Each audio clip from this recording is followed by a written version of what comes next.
Hello, everyone, and welcome to another edition of Mormon Stories Podcast. I'm your host, John DeLynn. It is September 22nd, 2021, and we are super excited to have back in our studios for the new John Larsen series, the one, the only, John Larsen. Hey, John, how's it going? Good. I'm glad to be here. It's good to have you back. It's always fun to come to the studio. What's the name of the studio? Right now, it's boring. It's like Mormon Stories Podcast Studios. Do you want to give it a name? Do you want to anoint it with a name? Naming is something you have to. You wait for nature to bestow the name. You don't just make something up out of a baby book. So that I'm assigning that job to you. Will you accept that responsibility? I will. What was your studio named when you had one? Which one? Okay. Like Studio Fist in Your Face? Studio A1, I think was the one. What did we call the one that was downtown? I don't remember. We had lots of nicknames for it. All right. So we want to welcome we are live streaming this episode. We want to welcome our live viewers and listeners on both YouTube and Facebook. We're super excited to have you. We are also joined by the brilliant, the thoughtful, the funny, the wise, Carah Burrell. Carah. Oh my gosh. Wow. What an introduction. Thank you. It's good to have you. Yeah. Good to see you, John. We're back in the saddle. Yeah. John was out of town over the weekend. I had my daughter's birthday. Getting ready to get to work now. The only John Larsen in studio. It's going to be super fun. Life can't get much better, I think. It really can't. Okay. I have a quick couple business item announcements to make before we jump in, but these are all super fun and exciting. For those of you who don't know, we've got Thrive Day coming up November 14th. We've got an amazing list of speakers. Sarah Edmondson from, ex-Nexium cult survivor. She wrote a book called Scarred. She's been on the HBO documentary The Vow, and she has a podcast called A Little Bit Culty. She has confirmed that she's going to speak at Thrive Day 2021 on November 14th. We also, RFM is coming. Bill Reel is coming. That's confirmed now. We have Alan and Katie Mount from Marriage on a Tightrope. We have Lance Allred, former NBA basketball player. He's speaking also at Thrive Day. Carah's going to be there. She's going to be leading up a bunch of amazing TikTokers. Anything you want to say about that, Carah? I don't want to announce today who I got for this panel, but I got some really cool people from TikTok that are going to be and YouTube, right? I guess most YouTubers are TikTokers. People who do crossover onto that. Yeah, so I put together a really fun list of panelists that are going to come do, we're just going to speak and have some fun. So, it's going to be really epic, I'm telling you guys. Yeah, so go to thrivebeyondreligion.com events, and you can sign up now for these events. Thrive Day for Women sold out. That's October 2nd or 3rd. I don't even need to tell you the date because you can't go if you haven't already signed up because it's sold out.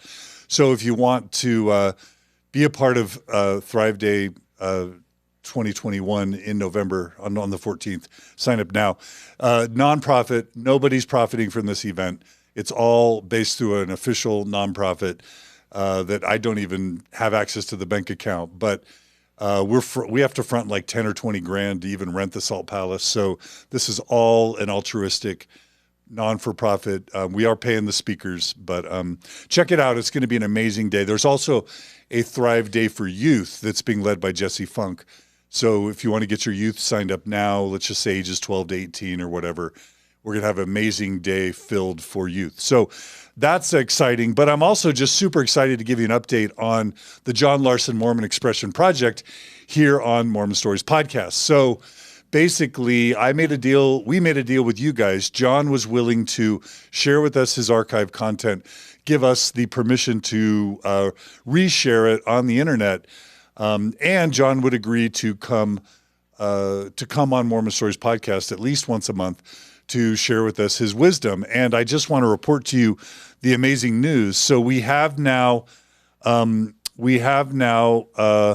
Expression up on Spotify and on 6 other platforms. So now Mormon Expression Podcast is on 7 platforms. We have something like 98% of the total episodes up. There's just a few that we still need to find and upload because somehow hackers took them down or they were taken down for whatever reason. But here's the good news. We now just the information on Anchor and on Spotify tell us that this podcast has been played over 20,000 times. Just on Spotify, there's over 2,251 unique listeners, and the stats are kind of exponentially growing. So you can now totally enjoy almost the full archive of Mormon Expression podcast on your podcasting platform of preference. And it's not just on Spotify and Anchor. It's on Apple Podcasts. It's on Google Podcasts, Overcast, Breaker, Castbox, and a bunch of other Stitcher, a bunch of other platforms I have never heard of or never use. John Larsen, how's that been? Have you even heard from people that people are now re-enjoying Mormon Expression or enjoying and discovering Mormon Expression for the first time? I've heard a few things. I feel like I need to give a trigger warning, though, and I'm kind of being a little bit serious here. Okay. Mormon Expression goes from 2009 to about 2014 when we end. And I think one of the powers of the podcast, to those who participate, speak from the heart, and they don't necessarily have personas. I mean, everybody's amped up a little bit for performance, but my wife at the time and I go through a divorce in the middle of Mormon Expression. And the reason I bring this up is because there are many people who have found it traumatic to listen to. I think it can be cathartic, and hopefully we give some good tips. Our children are mostly grown. Matter of fact, my youngest turns 18. The children that Zilpha and I share here in a couple weeks. And so we successfully raised our children. I even saw Zilpha yesterday. Every once in a while people ask me about her. Mormonism is something that she has left behind. So that is a chapter in her life that's pretty much closed, so she really doesn't have much of any interest in engaging it anymore. But she has a lovely husband, and we've shaped a great life. But you're going to hear the divorce, and I just want to prepare people for that. Yeah. Yeah, well, thank you. And, that's part, we're podcasters, but we're real people too, and life happens while you're podcasting. It's part of the humanity of the podcast, and it's something that a lot of people struggle with. And I count myself fortunate that having gone through some of those experiences, I was able to gain a lot of empathy for the kind of struggles that the people go through. And that's one of the, big major struggles that people leave the church is it puts a lot of strain on relationships. Yeah. Yeah, and also it's probably fair to mention that Mormon Expression intentionally and probably refreshingly took a different approach than Mormon Stories podcast. So even though we're proud to be resharing and supporting the Mormon Expression archive, it was more free-flowing emotion-wise. It got more angry at times. It was less intentionally throttled or reserved, and there's swearing and other types of things. And so we love that about it. We know that's what many listeners loved about it. And you should know that when you enjoy Mormon Expression podcast, it's going to be different than the Mormon Stories experience. Fair to say? Yeah. I think that's, people have asked why I swear. We can address this now, or why don't I edit myself a little bit more? And the answer is, frankly, because I speak the way I speak. I speak from the heart. And that's why you hear me angry sometimes. That's why you hear me upset sometimes, because that's how I feel in the moment. And I have often said, and it's true, that if your worldview requires engaging the world with kid gloves, like you can't handle hearing people use naughty words, if that's going to be a detriment to you, then you're not ready. So yes, if the language offends you, please turn it off. I ask you, because the offensive things in that podcast are not the dirty words. I love that. Really quick, I want to thank all the listeners who donated to support the Mormon Expression project. We have had a great response to that. We have enough to pay John what I think is hopefully at least a humane and reasonable, monthly sort of fee or compensation for what he does, but also to pay for, some of the financial costs or all the financial costs and some of the time. I also want to give a shout out to my friend Justin. I was just individually posting these episodes one by one up to Anchor and Spotify, and I got a couple hundred in, but there was just a lot more. And so my friend Justin stepped in and he took it over and he completed the publishing of the episodes. So a huge shout out to Justin. And again, to all the donors that made that possible. If you want to donate to, go ahead, John. Were you going to ask a question? I was just going to ask, have we put up the Voices episodes yet? No. So they will be coming. There's about 200 or 300 of them, which are just, some of them are me. We had a bunch of people who did the interviews, and it was just people talking to other people about their experiencing exiting the church. They can be very powerful, very meaningful, and we'll get those up there. Probably, maybe as its own podcast, or do you think it should be all one archive? It was its own podcast. That would probably be best. We'll talk about it. Look forward to that. Yeah. So if you want to, if thank you for those who supported this podcast, Mormon Expression Project, or John Larsen's appearance on Mormon Stories. If you want to support it, if you really believe in John or Mormon Expression Voices, we would love your monthly support. So you can go to mormonexpression.com. It's going to redirect you. Click on the donation link, or you can go to mormonstories.org/Mormon Expression. You can click on the donation link, become a monthly donor. And that's how you support John Larsen on Mormon Stories and the Mormon Expression Project. All those donations are transparent to John, so he knows exactly how much money's coming in. And John and I just work together to figure out how to spend the money. So thanks for everyone. That's just a quick update. We're super excited about that. And again, thanks to Justin for making that possible. Okay, so we are going to jump into an amazing episode today. And we decided, we get a lot of feedback from you guys. Sometimes there are a lot of you that just love that John Larsen's involved. You love the Mormon Expression stuff. Some of you write and complain saying, hey, John, when you bring John Larsen on, he swears, I don't like this partnership, blah, blah, blah. I just want to kind of say that we've thought a lot about what to do. Should we, obviously one option is, well, we shouldn't partner with John Larsen. To me, that's one of the craziest ideas in the world. John Larsen is a legend. He's brilliant. He's funny. And so many of you, the overwhelming majority of you, are just thrilled about this partnership. But there's a few of you that are like, hey, I want Mormon Stories to be safe for, believers, people that are newly coming out of the church. And so we thought about, well, how do we do this? How do we make sure that newbies, people questioning Mormonism, even believers, can still enjoy Mormon Stories or find value in it and not be turned off by things, as John Larsen said, maybe they're not ready for. And the solution we came up with is with the content rating. So what we want to do at the beginning of each episode is, if a Mormon Stories episode isn't going to be kind of believer, Orthodox Mormon friendly, we'll say it.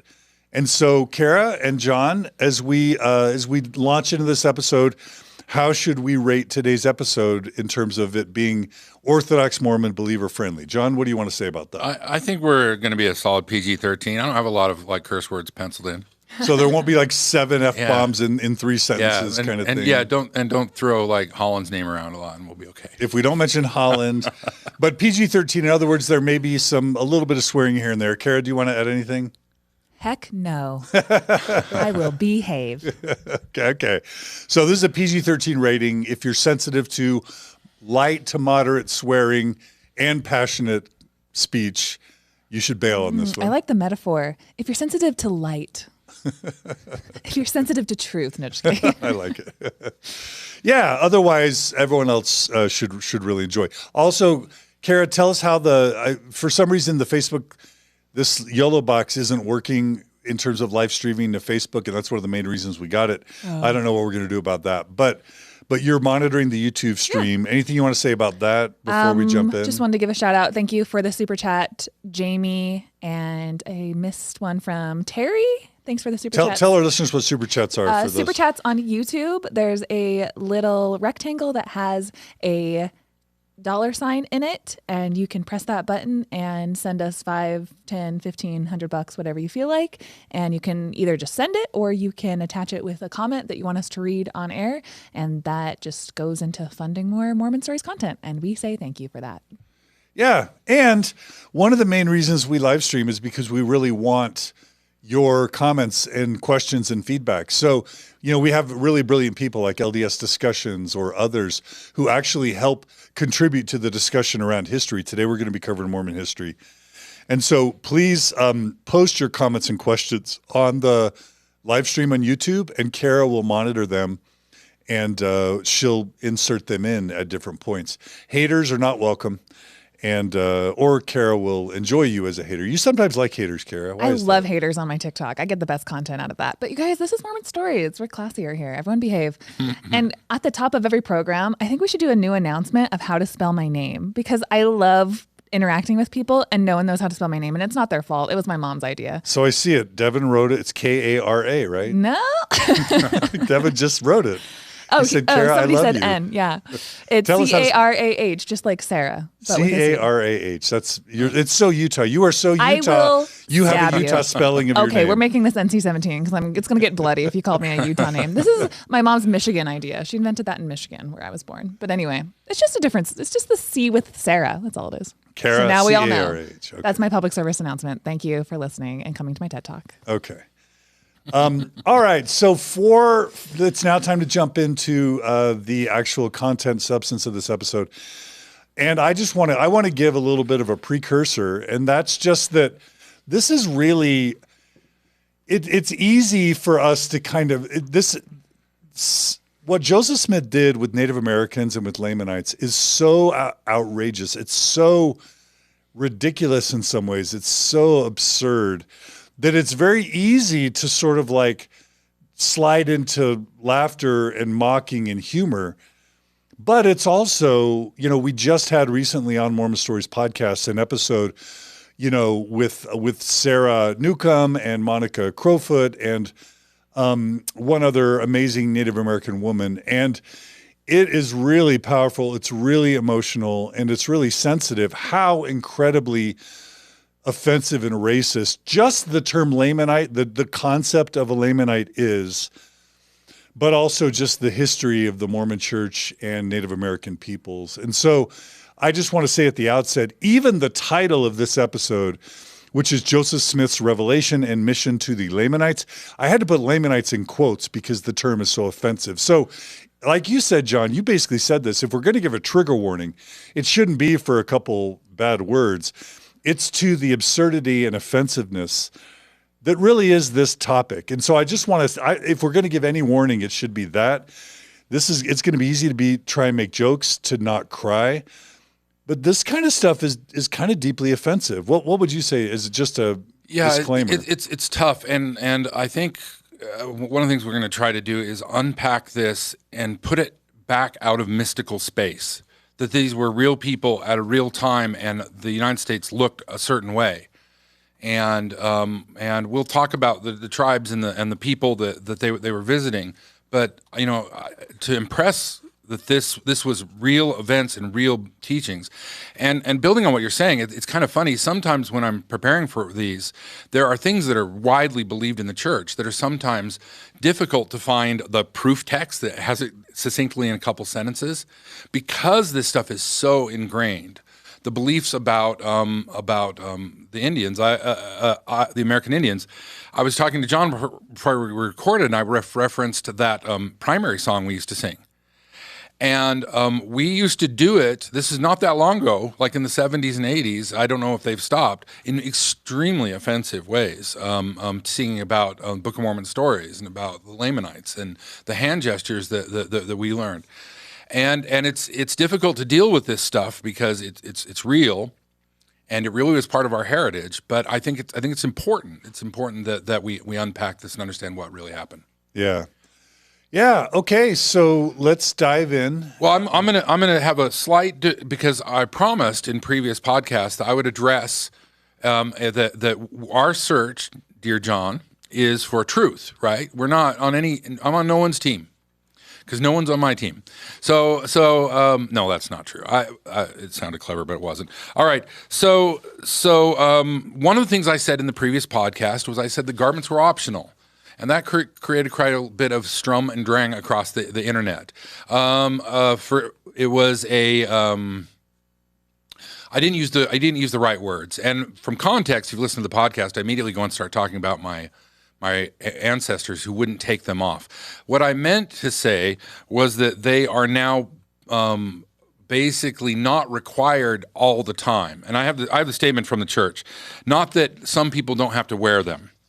Prior to the 2019 temple recommend changes, they used to ask, do you wear your garments both night and day as instructed in the endowment and in accordance with the covenant you made in the temple? They changed that in 2019 to, do you covenant do you keep the covenants that you made in the temple, including wearing temple garments as instructed in the endowments? This switch has been interpreted by some to mean that you don't have to wear the garments 100% of the time.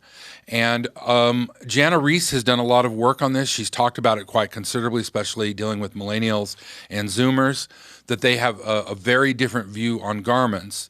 And I think where for John, our generation growing up, some people would like not wear their garments at the gym.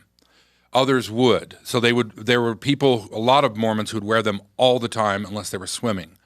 For the rising generations, they might say not wear them to go out dancing. And that's what I was referring to, not the fact that church has made garments optional, but that garments are becoming culturally optional, and people have interpreted the statement by the church to mean as much, that they don't have to wear them 24 hours a day. Yeah, when I was growing up, there was a question as to whether or not you took them off during sexual intercourse. Like, there were people that had sex through their garments. Right. There were serious? I'm not kidding. And there were also people who, when they showered, they would keep them around their wrist or around their ankle so that they never actually took them off. Now, Carah, you look I like used to think that was an anti-Mormon lie. No, But you're telling me that was that's the a vibe. real thing. Yeah. That Yeah. there are people who did that. I had an Absolutely. uncle, one in particular I remember, and when they switched from one piecers to two pieces, he was convinced that was a sure sign the church was going to apostasy. Maybe he was right, because look where we are now. Yeah, They kept getting shorter and shorter. yeah, and my mom, I'll try to have her give it to me. I have an old union suit when they had the collars, and it's wool. It would be a warm thing. You know, it's something that's constantly changing, and more or less I just wanted to refer to that evolution.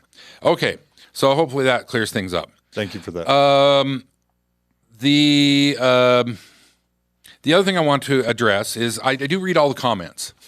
Wow. Well, I try. You're a good man. Glutton You're a better man than me. I try. I don't get them all because they're across multiple platforms, and then I look for ones that are good questions that can be addressed. Some of them I will address directly occasionally, but don't hold your breath, because I may not see them all. However, Randy McRae had a great comment that I think deserves to be addressed. So bear with me for 5 minutes as I take us down Randy path. must have made an important comment. Okay, I'm going to read you Randy's comment. I think I scraped this out of YouTube. He said, "Wait a minute. I'm confused. Larsen is talking about the church because it's true, ... or false. If it is false, then why doesn't Mr. Larsen, being so knowledgeable as he thinks he is, tell us where the true church is? Which church is the true church, Larsen? You know, apostles, prophets, priesthood, continuing revelations, temples, work for the dead. Where's that church? You guys at Mormon stories are so sharp, you must know. Why are you holding this valuable knowledge from us? Are you critics only? They are a dime a dozen. Where is the true church that I can investigate?" And I mean, it's a little bit funny, but there is a sincere question behind there. And I want you to know, I'm not reading this to make fun of this individual, but I think this question deserves to be addressed, and it's a complicated answer, unfortunately. First of all, there's two key concepts in here: church and true, that are pivotal. The concept of the church is very, very old, and it comes from Mother Catholic Church. It comes from the original Christians. And for them, from my understanding of Christian theology, the term church basically referred to the body of believers. So the concept for most of Christian history, which is over 2,000 years now, the concept of a true church, most Christians who've been on the planet would not understand what you were talking about. Because if you have a body of believers in Christ, then they are believers in God. And having to put a concept of truth around that is really a kind of absurd to most Christians. So as we got into post-Gutenberg and post-Reformation, the churches started to split with the Protestant Reformation. And of course, that went crazy in the United States. But for most Christians, they would consider themselves denominational and ecumenical. Those words don't get thrown around in Mormon circles very much, so bear with me as I define them. A denomination would acknowledge that we have different interpretations of the gospel of Jesus, that we don't agree on all things, but we do acknowledge that we're all believers in the same God. So we might say that Lutheranism and Pentecostalism, that's probably not a good one, Lutheranism and, I don't know, the Methodists. Those are denominations. They're very independent from one another, but most of the individuals participating or scholars would not say, I'm a Lutheran, therefore all Methodists are going to hell. So they're denominations. They acknowledge differences, but they also acknowledge that they're one body of Christ. That's the word that they would use. Then we have sects, S-E-C-T-S, just to not get you guys excited, Mormon expression fans. And a sect is defined as basically a denomination that itself says all the other denominations are wrong. So a sect is not usually called out by the other denominations as being the one that says everyone else is wrong. A sect does it itself. So the Jehovah's Witnesses would be considered a Christian sect. The Mormonism would be considered a Christian sect. Although because Mormonism redefined God in many significant ways, that is up for legitimate scholarly debate. Okay. Okay. So when we talk about, and then the term church kind of evolved more or less in the Americas to say which church do you go to, which building, which congregation, and it became a little bit more divisive, of course, in the burned over time. So Randy, I think the idea that there is one true church is not really backed up by anything. And of course, true is as it is. If you say something that's true, it's true. If you say something that's false, it's true. You can't say my geology professor is a true geology professor, so whatever he says, right or wrong, is true.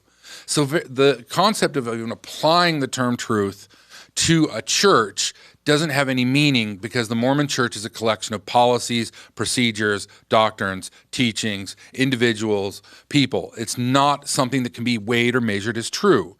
And I would challenge anybody who says the church is true to say, well, the church of 1875 that believed the Adam God doctrine, that believed in polygamy, that believed in blood atonement, that all these kind of things that we have abandoned, was that part of the true church? Was the church true in 1875, and is it true now? So, as to your concept that the true church contains apostles, prophets, priesthoods, continuing revelations, temples, I think you're pulling a lot of stuff that is Mormons sort of proof texting their own things. I would challenge you back. I've read the New Testament, and according to the New Testament, two markers of the church are women are not allowed to talk and they cover their hair. So I don't think you can proof text through the New Testament and say the true church has to have this and have this and have this and ignore the other things in there that you don't like. Peter very, very clearly said that there is nothing that goes into your mouth that defiles you. So if you want to pull New Testament out on me to say this is the one true church, then I would say it's clearly not the one true church because Peter said that you can't ban things by what they eat, and he was specifically referring to the old the kosher laws at the time. And as the church moved out into among the Greeks and the Romans who didn't keep kosher, they said there's nothing that you put into yourself that defiles you. That includes coffee. So your whole thing is problematic because you're picking little things to say we're true. So we are not here to just establish that the church is true or false because that is a fallacious setup. It's not real. We're only here to find out what is true and what is good, basically.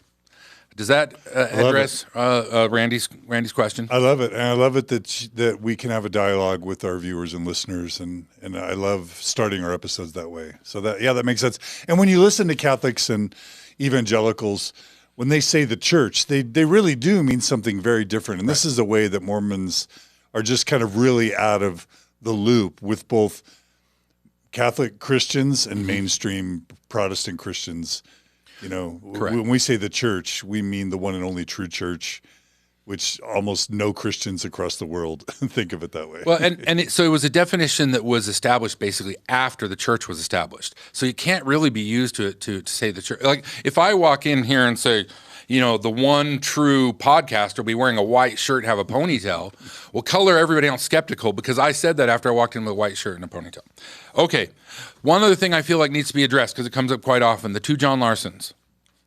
There are people who say, well, sometimes there's this loving, kind John who wants everybody to get along. John, you've pointed out if people want a taste of that, John, they can listen to the Phoenix Sunstone talk from a few years ago. Yeah. And then there's the John who is angry and pissed and yelling at people. I would say you can understand those two best by relying on our friend Chief Justice Roberts and his ruling in 2010 of Citizens United. During Citizens United, the Supreme Court in the United States decided two key things. Money is speech and corporations are people.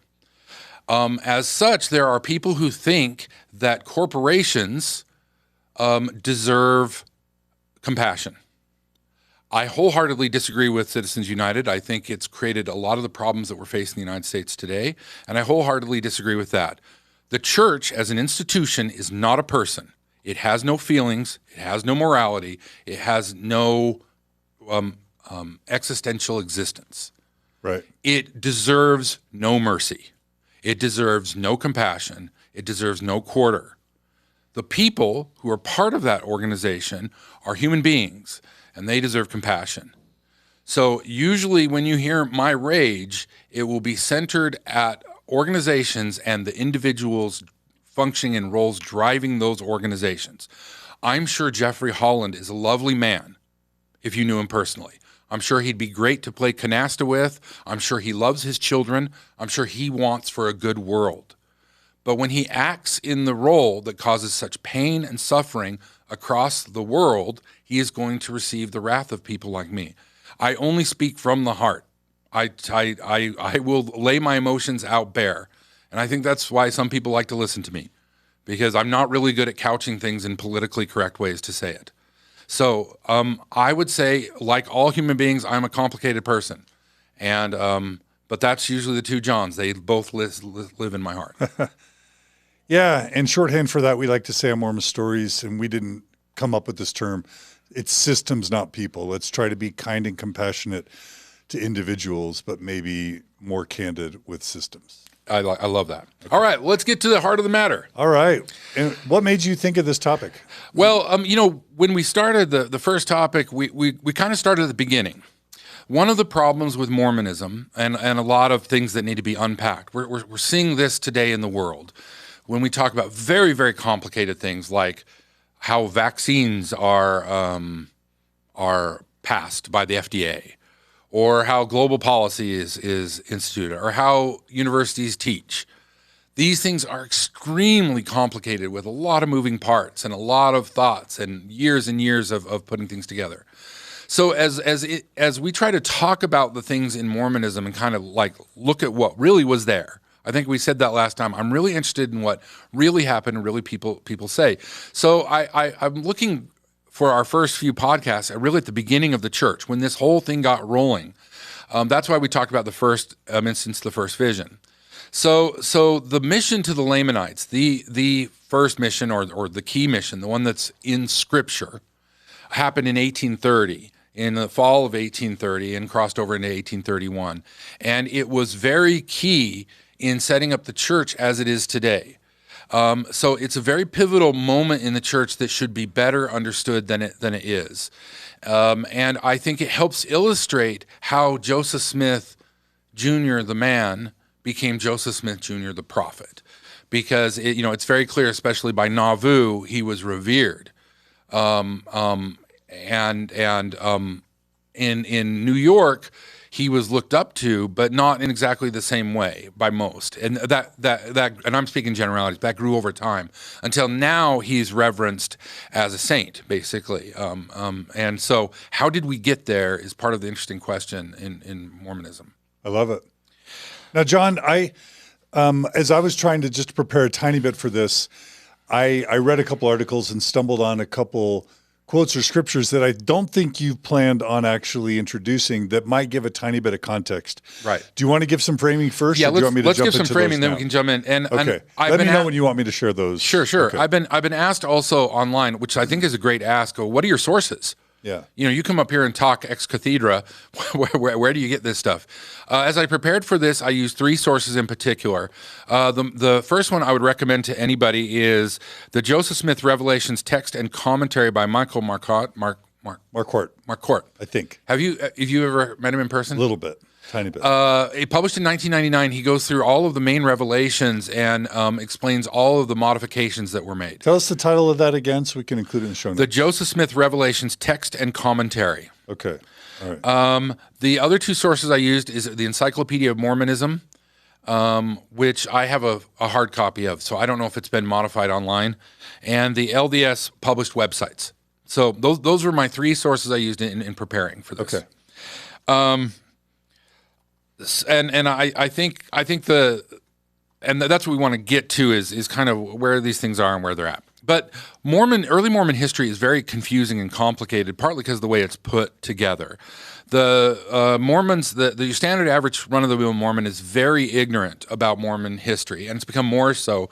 We used to have a rotation where every 4 years you would do the Doctrine and Covenants in church history, and then they went to teachings of the prophets. And I'm not sure where they are now, but as I've looked at the manuals, they become thinner and thinner and thinner in terms of providing historical context, which makes reading things like the Doctrine and Covenants extremely difficult. It is organized by no discernible way. And as a matter of fact, we've had different publications. So let's go a little bit over that. 1830, Joseph Smith publishes the Book of Mormon, and they kind of incorporate as a church. They have that first church meeting. And at this point, they're turning their eyes to growth. They're turning their eyes. The book is published. They do that first run of 3,000 copies, and they start to disseminate them. They want to go out, and this is one of those big missions. And some of them are wildly successful, these missions. And in part, this mission to the Lamanites was. So we have revelations that Joseph Smith is giving at the time. And they're very personal usually. And we'll see these. There's revelations, 3 particular revelations we're going to look at. They're calling people onto these missions, right? Hey, John, really quick. There's one sort of quote revelation that I have that actually came 2 years before the church was founded. Right. Do you want me to wait to read that? Let me finish this thought. Then I'll have you read it. Sorry. Okay. So they were all published in the Book of Commandments. Right. And the Book of Commandments... Which came out around when? The Book of Commandments was there's an 1835 edition, and then there's an 1833 edition, which is, by the way, if you have a copy of the 1833, it's worth millions. It's the one that was interrupted. And if you remember the story, they were actually printing it when the mobs went into Missouri, and this was the printing press that was burned down. And there were 2 girls, and I can't remember their name, who saved some of the manuscript. And I know in the picture they're always carrying these great big manuscripts, but the Book of Commandments itself, if you get one, it's like 4 inches tall and 3 inches wide. It's small. Okay. But so that's important, these revelations, because we're going to talk about modifications of these revelations. Most of the revelations were published in the Evening and Morning Star, which was published out of that same printing press in Independence. And that is our number one source for early church documents. Some of them were published elsewhere, but then they were compiled in the Book of Commandments, and then they were modified, which later became the Doctrine and Covenants, and that went through several revisions. Okay. So all the revelations that we're talking about changing, we have the original text where there were modifications, either from Evening and Morning Star or from the Book of Commandments. Okay. So as queuing it up, the Book of Mormon is this story about these Jews. There's two stories, but we'll talk about the mainline story that left Jerusalem right before it was sacked, and I think it was sacked in like 587 or something like that. BC. the Babylonian captivity. BC. So it was BC. BCE. It was raised, and the story of the Book of Mormon is that Lehi got a revelation that it was going to happen, and took his family and some others out into the Sinai Peninsula, where they built a boat and went to the Americas. And for much of Mormon history, the belief was that they were the progenitors of the native inhabitants of America. And this is where your stuff starts coming in. So Lehi and Nephi and Laman and Lemuel and those families get on a boat back over in the Middle East somewhere. They sail over to America. It's unclear whether that's Central America or North America, but I think the modern LDS Church, it really needs it to be in Mesoamerica or Central America, because that's the only place where, in terms of like walking time and distance and geography, that even makes sense. And so in terms of the modern Mormon Church, we're talking about Mesoamerica, and these Israelites basically start building up these civilizations, and eventually there's a group that breaks off that's less righteous, that becomes wicked. They're what the Book of Mormon refers to as Lamanites, or dark-skinned, cursed Native Americans, versus the light-skinned, white, righteous, Christian Native Americans who were somehow Christian before Jesus was born. That's another podcast. But eventually the dark-skinned kills off the light-skinned, and they become the ancestors to the modern Native Americans. Yes, and you're even using modern terminology. From a Mormon perspective, from a 19th century Mormon perspective, they were unambiguous that Indians were Lamanites, be they wherever they were at. Yeah, they all and we now say things like among or part of the ancestors. That was not a teaching of the church until actually late 20th century. All right, Carah's got I just wanted to read jump in. JC's comment that said, so many of Joseph Smith's revelations are blatantly self-serving, speaking as God in order to order his friends and family to do things. As John DeLynn says, no one should be allowed to say they speak for God.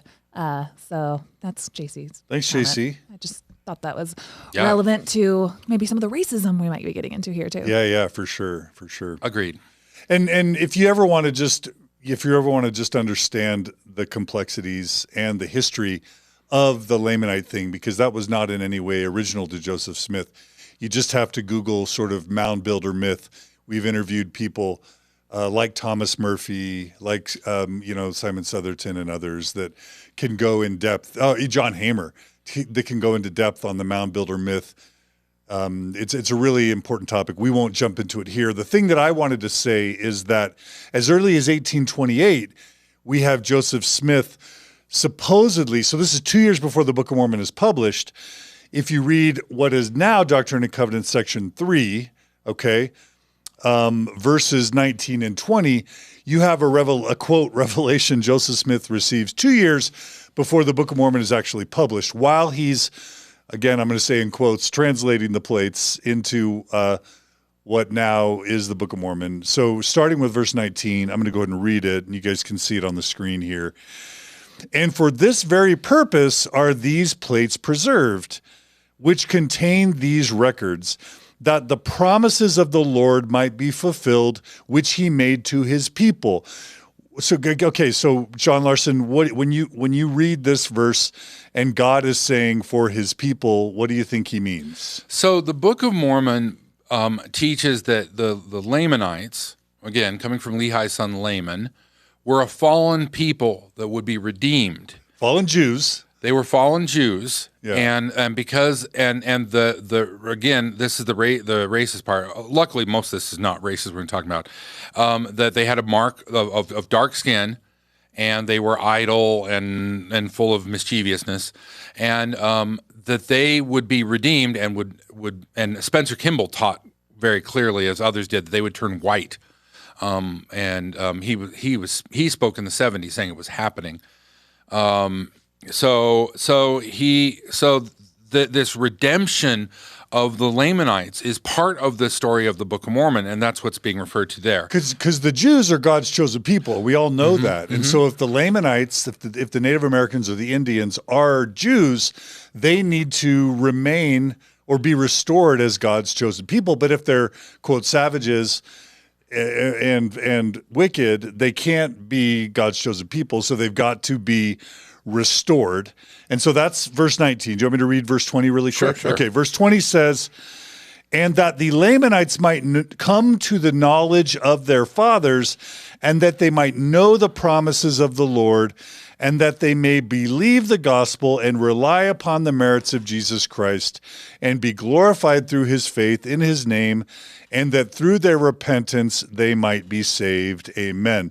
So if Joseph's going to go out there on a limb and say that, quote, Indians are Jews, then they've got to be restored. And so 2 years before even the printing of the Book of Mormon, Joseph is starting to get revelations about, for this all to come true, we got to save the Indians or the Native Americans. But he goes even further, and this, I think, is one of the most important. If anybody's wanting to try and decide if the Book of Mormon is, quote, true, if the Church of Jesus Christ of Latter-day Saints is, quote, true, if Joseph Smith was a true prophet, you need to read the original title page to the Book of Mormon. And I'm going to put it up here. This is the Joseph Smith Papers Project original title page to the Book of Mormon. And we are going to be including this in the show notes. But I don't think this can ever be sort of mentioned enough, because it basically states the entire purpose of the Book of Mormon, which I think has been lost today. But I'm going to go ahead and read it really quick, John Larsen. It says, the Book of Mormon, an account written by the hand of Mormon upon plates taken from the plates of Nephi. And it says, wherefore it is an abridgment of the record of the people of Nephi, and also of the Lamanites, written to the Lamanites, which are a remnant of the house of Israel, and also to Jew and Gentile, written by way of commandment, and also by the spirit of prophecy and revelation, written and sealed up and hid up unto the Lord, that they may not be destroyed, to come forth by the gift of power of God, upon the interpretation thereof, sealed by the hand of Moroni, and hid up unto the Lord, to come forth in due time by the way of the Gentile, the interpretation thereof by the gift of God, an abridgment taken from the book of Ether. And here's the important part. Also, which is a record of the people of Jared. Oh, sorry, that's not it. Which were scattered at the time of the Lord, confounding the language, and I'm going to skip forward, which is to show unto the remnant of the house of Israel how great things the Lord hath done for their fathers, that they may know the covenants of the Lord, that they are not cast off forever, and also to the convincing of the Jew and Gentile that Jesus is the Christ, the eternal God, manifesting himself unto all nations. And now, if there be fault, it'd be the mistakes of men. And basically what the title page of the original Book of Mormon is saying is that the Book of Mormon is primarily written to convert Indians into Christians. Am I wrong, John Larsen? Am I misstating that? That's right. And so in the original, in the Book of Mormon and the original teachings of the church, there were these Gentiles who I think the early founders of the church would see themselves as part of, who are going to come kind of graft in and help restore. But the Joseph was very Old Testament. He really liked the idea of a covenant people. And so for him, it was the restoration of the Native Americans.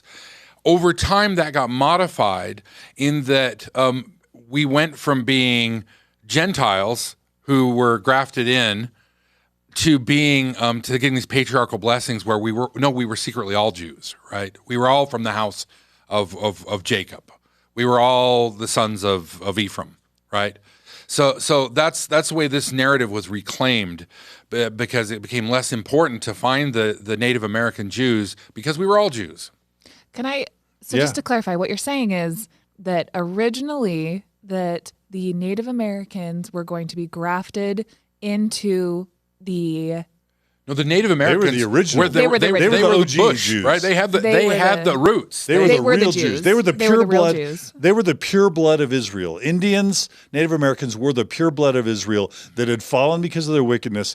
And the Gentiles, Joseph Smith led the Gentiles to restore the Native Americans as legitimate, believing, God's chosen people, blood Jews. So for the church, it just feels like, so Joseph's idea of what he was trying to do, it needed to expand as the church expands, right? And that's where you're saying that the patriarchal blessings and the blessing people with the house of Ephraim and different things, because now, you'll find people in Indonesia and there's people in every single corner of the globe now that could be converted into the church, and they could be technically told that they're from a house of Israel.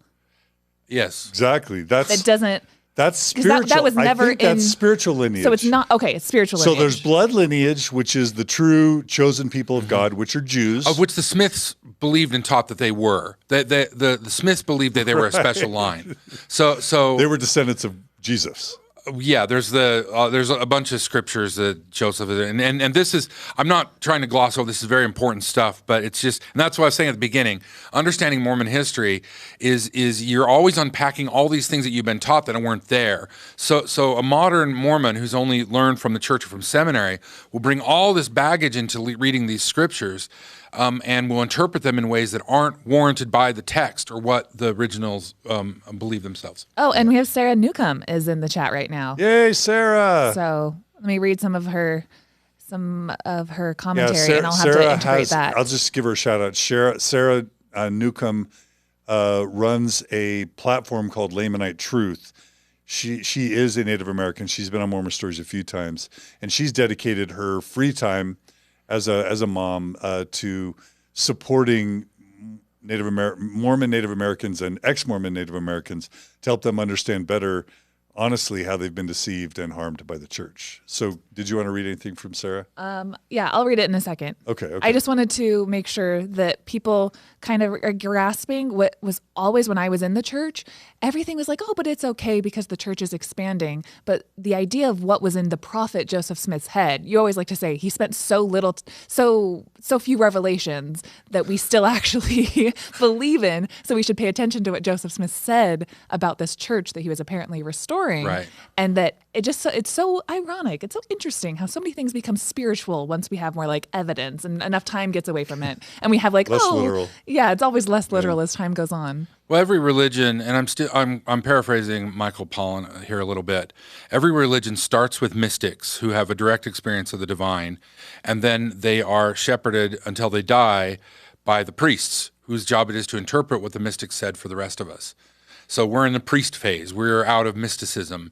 And the only reason I bring that up is because we have to remember that the early days of the church, ostensibly till 1844, were a mystical phase of the church, and they need to be engaged as such. But we also need to take seriously what they said, because the priests have interpreted it to always be self-serving to whatever is from the time and place. And that's where Mormonism really, its real Achilles heel is the priests are, by this I mean the prophets, seers, and revelators, and the stake presidents and bishops, are always taking too much of what's going on right now.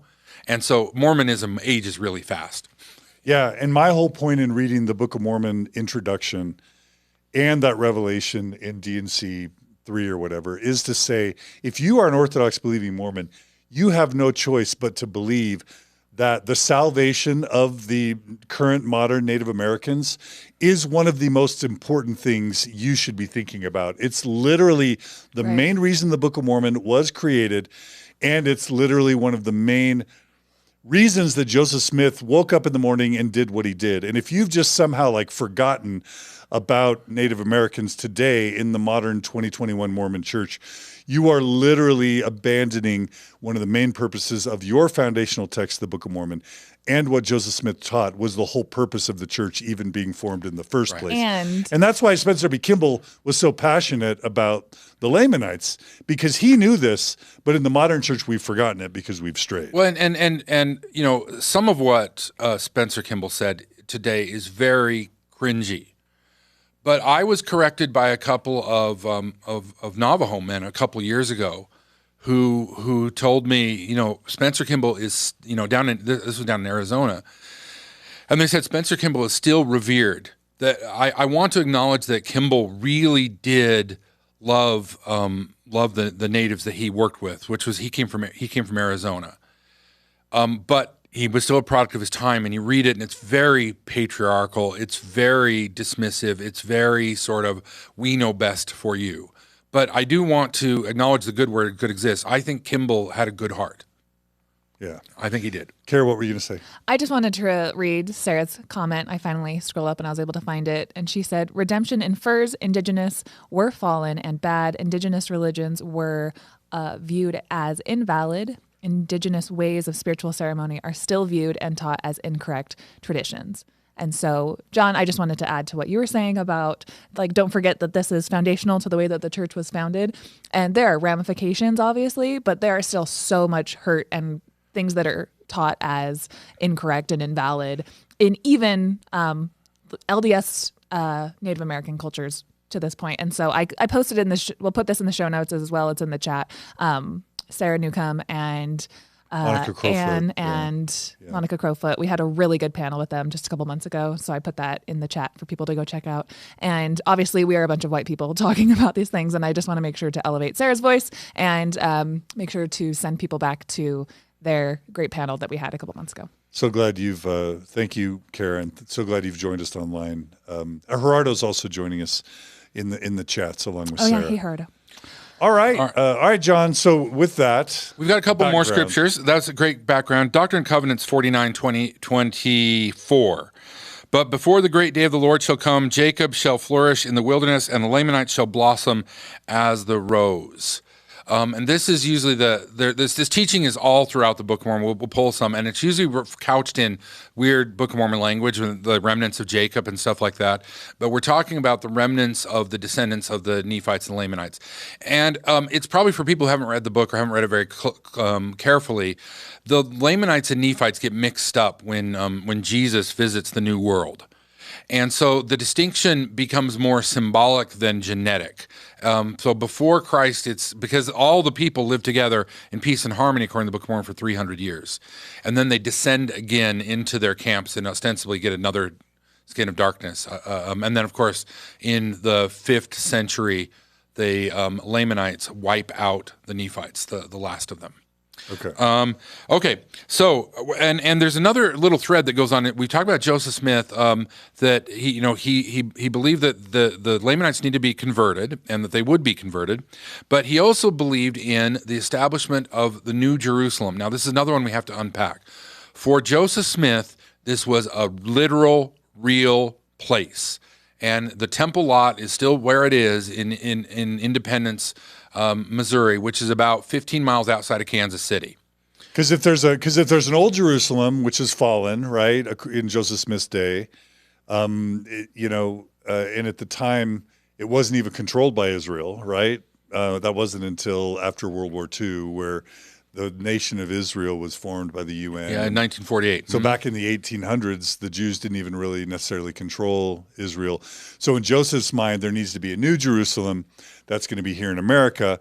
So if we're doing our job as Mormons, and for all you preppers out there, Mormon preppers that think Jesus is coming, he ain't coming until the Lamanites are blossoming like a rose in Independence, Missouri. I mean, that is what Joseph Smith made very clear. He's going to restore the Native Americans as the pure blood of Israel, as believers in Jesus, and he's going to congregate or organize them in independence. And they are going to help build the New Jerusalem. This is a key teaching of the Book of Mormon. I've got 3 Nephi chapter 21 here. There's 3 verses. 3 Nephi 21, 22, 23, and 24 for those who want to follow along in the church's site. But if they will repent and hearken unto my words and harden not their hearts, I will bestow my church among them, and they shall come in unto the covenant and be numbered among the remnant of Jacob, unto whom I have given this land for their inheritance. So they meaning? In that case, this gets ambiguous. The Book of Mormon is terrible with pronouns.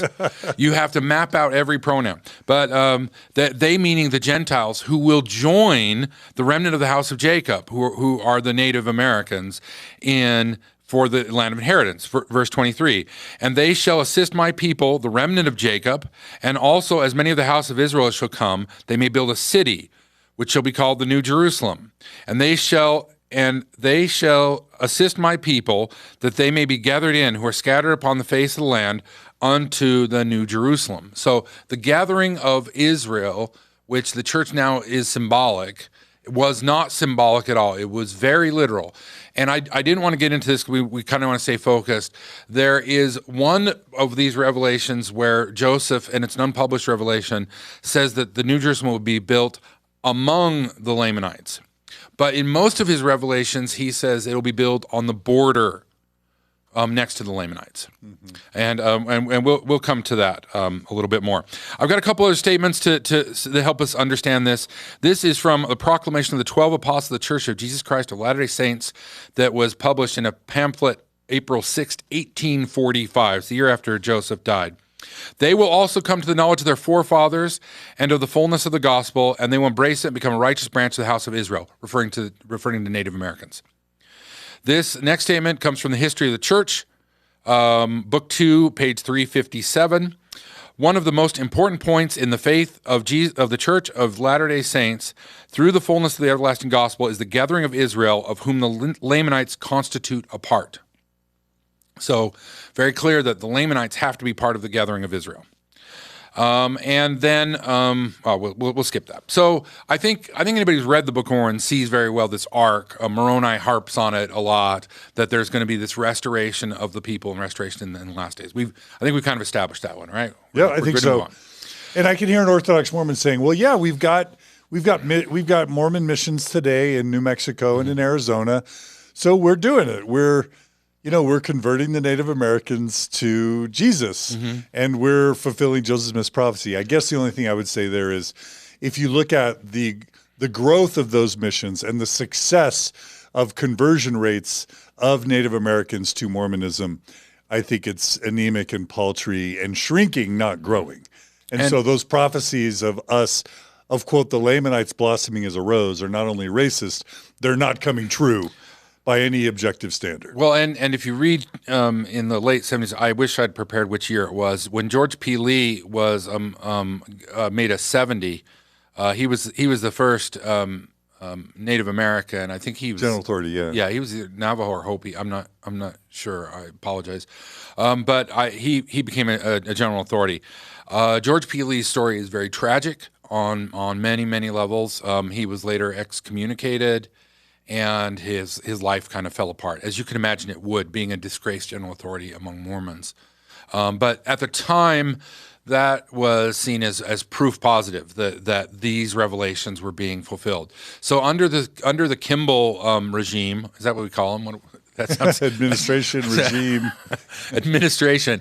The story of the redemption of Lamanites was very important, and of course the Mormon Church took place heavily in the same problems we're seeing up in Canada and other places in the United States, these boarding schools.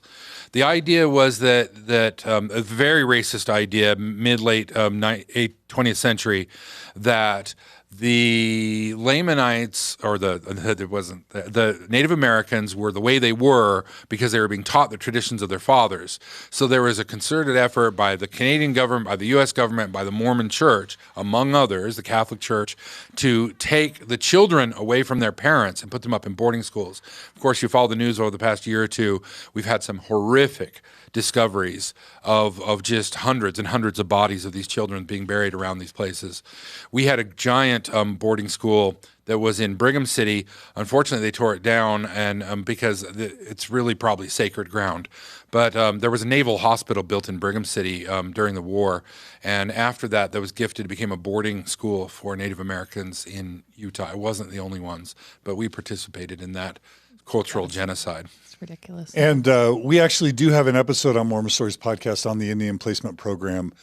I just linked to it in the show notes. We'll make sure and redistribute that. But it's a really important, dark, sad, racist part of our super racist history, I guess. So let's talk about the actual mission. So in September of 1830, they were at this time they're still upper state New York. Joseph has had some success, and they have a small group of believers, probably numbering in the hundreds at this point. And there's a lot of other things going on in these sections of the Doctrine and Covenants we're going to read about Oliver Cowdery. But Oliver Cowdery at this time was considered the second elder. And if you remember in the appearances. It was Joseph and Oliver. So in the early days, Oliver was the number 2 man, and that's going to come up again. And also, Joseph Smith had instituted a religion of direct revelation, in fact, using objects. They all knew, everybody in the church knew that Joseph used a peep stone. It wasn't a secret. It was a holy act. Well, actually, if you read the beginning of section 28, where we're going to start the story, the first verses have to do with Hiram Page, who was one of the witnesses of the Book of Mormon, had used his own peepstone and had received some revelations from the church. So Joseph, first, this revelation, he's nipping that in the bud. And he's saying, hey, basically only I can get revelations. But now he's going to send Oliver Cowdery on a mission. And this is Doctrine and Covenants, chapter 28, verse 8. That's the modern Doctrine and Covenants, right? Yeah, I'm using, I told John I sent him some numbers earlier. Every time they publish the Doctrine and Covenants or the Book of Commandments, they reorder everything, give them new numbers. So you can get really confused if you go look in the Book of Commandments for section 28. It's not there. It's section 51 in the Book of Commandments. And just to be clear, part of the reason why they had to always change the section numbers and verse numbers is because they had to remove prophecies that didn't come to pass. Mm-hmm. And that's one of the main reasons you've got so much jumbling of chapters and verses of the Doctrine and Covenants / Book of the Commandments earlier. Well, true or not true? Absolutely true. And one of the reasons Doctrine and Covenants is so hard to read is we're going to have 4 guys called on a mission, and it lives in 3 different sections of the Book of Commandments. And if you don't know what you're reading, it's not exactly clear, but you got to remember these are all like 20 guys sitting around in a room. So for them, it wasn't like, general conference being aired over closed caption TV. Yeah. They're right there. So in September of 1830, the Doctrine and Covenants 28:8 was revealed to Joseph Smith that Oliver Cowdery, the second elder, was going to go on a mission to the Lamanites, with the intent of converting the Lamanites. And we're going to come back in a little bit. I'm going to go over the mission. We're going to come back to the exact text. So bear with me that we're not reading the text yet. At the same time, Doctrine and Covenants 30, it was probably either the same day or the next day, they were having this weekend conference. Peter Whitmer Jr., also one of the witnesses to the Book of Mormon, was called to accompany Oliver. And then in October, so a month later, Parley P. Pratt and Zeba Peterson were called to go on the same mission. So, and that calling occurs in 32. So you have the 3 divine callings in section 28, section 30, and section 32. And you alluded to this a little bit earlier, John. There's not that many sections of the Doctrine and Covenants. Right? So the gospel... 150 total? Not even that. I think it's 128 or whatever. It depends on which church and which sect you're in.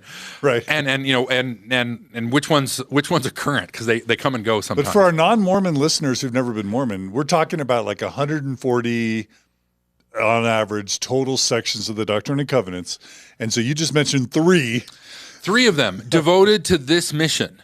To the Lamanites, right? To this one mission to the Lamanites that we're talking about here.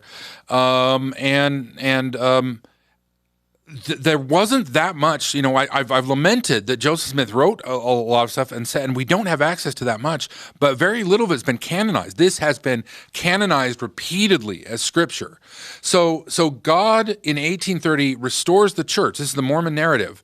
And think about everything that's happened to humanity, the 1830s. God opens a window for just a short time, because there's only 2-3 revelations post Joseph Smith in the... we'll have to look that up. Most of the revelations are not only from Joseph Smith, they're from the early period of the church. They're not even from Nauvoo. So God restores the gospel that's going to take us through industrialization, mechanization, modern warfare, chemical warfare, carbon poisoning, the melting ice caps, everything that's going on right now. God knew, according to Mormons, in 1830, and this is what he gave us. So I'm not trying to make fun of God. I'm saying, if you believe this stuff, you got to pay very close attention to what I'm saying, because God was very, very sparse with his instructions, his canonized instructions to us in the modern world. And more important than talking about how to deal with plagues or wars, he wanted to talk about this particular mission in 3 sections. Right, when people were getting tuberculosis and nobody knew how to and clean their water yet. Yeah. if he really wanted the people Germ to, yeah, germ theory. If he really wanted the people to succeed, germ theory, that would be a great drop in the DNC. Yeah, boil your water. Instead, he's saying we got to get these Native Americans to believe in Jesus again. So let's figure out how to do that. So I believe in, as we're doing our, like I've said, I'm the crappiest Sunday school teacher in the church. So if you want to follow along, I would invite you to open up like Google Maps or get yourself an atlas of the United States. It'll make what I'm talking about in the next couple minutes a little bit easier to follow. So they are in upper state New York, and these four guys set out and they head towards Buffalo first. So they're heading east, and there they go and they try their first incursion with the Cattaraugus tribe of the Seneca.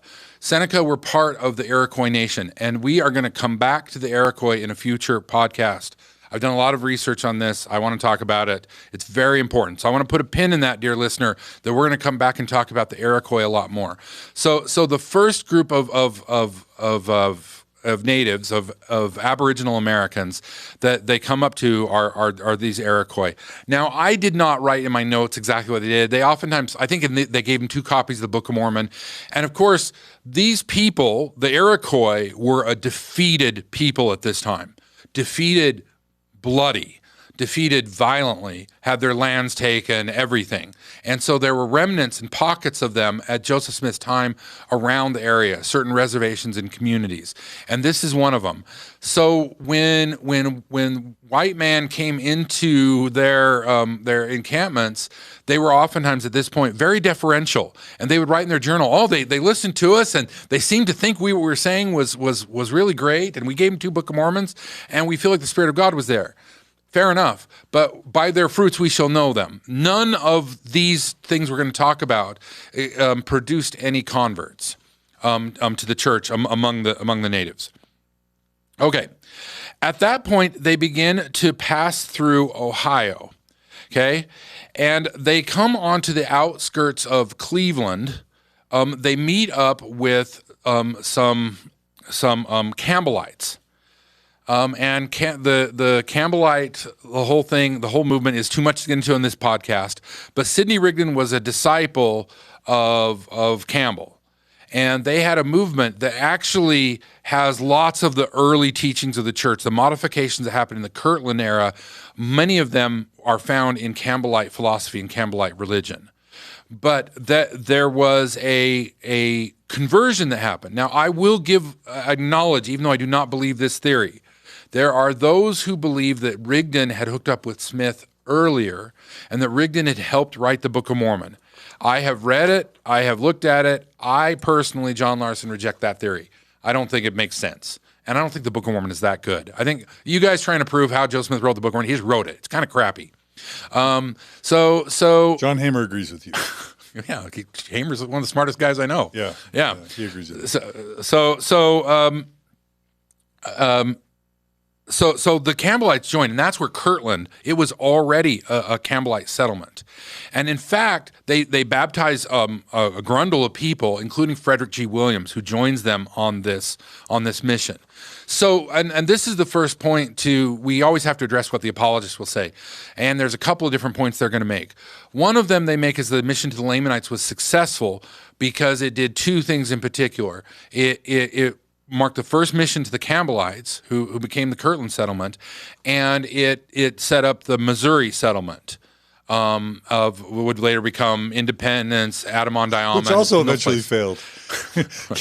Can I just summarize? I want to just make this point really clear. So Joseph Smith invests at least 3 sections of the Doctrine and Covenants and the title page of the Book of Mormon to basically declare that we're going to go full bore. One of the main purposes of the restoration is to convert Indians or Native Americans to Jesus. He sends 3 of his top lieutenants, and there's only like 20 members at the time. He sends 3 of them to Indian territory to convert them to Christianity. Nobody converts. None of the Indians or Native Americans convert. And the only thing that happens is that a bunch of white people in Kirtland, Illinois actually end up converting.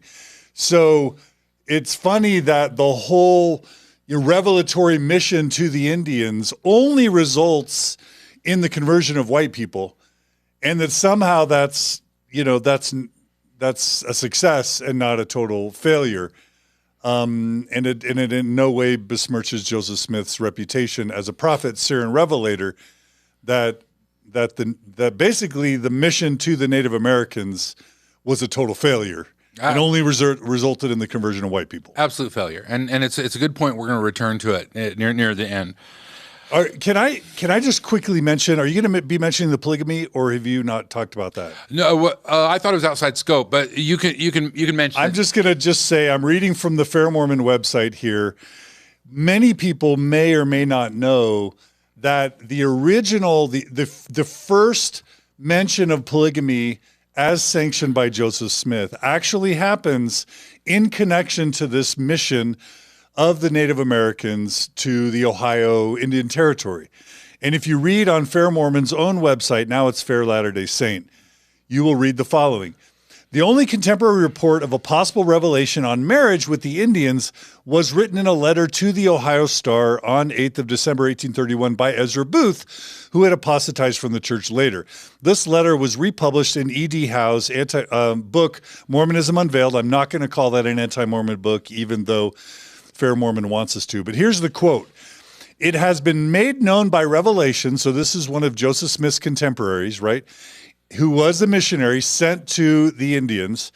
It has been made known by revelation that it will be pleasing to the Lord, so we're quoting Joseph Smith here, it will be pleasing to the Lord should they form a matrimonial alliance with the natives, and by this means the elders who comply with the thing so pleasing to the Lord, and for which the Lord has promised to bless those who do it abundantly, gain a residence in the Indian Territory, independent of the agent, blah, blah, blah. And so just to kind of summarize, Joseph Smith sends these white dudes who are married to the Indian Territory and gives them permission to marry and have sex with the Native Americans as polygamous wives. And that's the first instance we have of Joseph Smith approving of polygamy in the instance of sort of, this missionary work. Right. And that of course, is not canonized in the current DNC. Yeah. Or mentioned by the modern church. There's another head scratcher that's going to come up in a minute when they get down there. And I do want to point out that Joseph had in the Revelation had them going to the western states. And this is where it's important to understand American history at the time. The western states would have been considered by people at the time Ohio, Indiana, Illinois, and Missouri. Right. On the other side was Indian Territory. They were not states. So when they're going into the western states where there were still tribes in these areas, but they were broken. At the time, we were the United States, and I'm sorry, all you CRT weeping people. At the time of the United States, we were systemically removing natives from the lands. There were millions and millions of Native Americans. I read one estimate that there were 50 million Aboriginal Americans living in America when Plymouth Rock showed up. Big civilizations, cities, all that kind of stuff. And they had to be deposed and removed from the lands. So at this time, they'd been principally cleared off of the western states, and then they were further west, which was Indian Territory. Carah. Yeah, I wanted to read Joffrey R. Holland's. You just put it on the screen. Do you want to put it back? That said, so God cursed people with dark skin so that they don't mix with the whites, and then reverse that so Broseph, short for Brother Joseph, can start practicing polygamy. Where's the rationale there?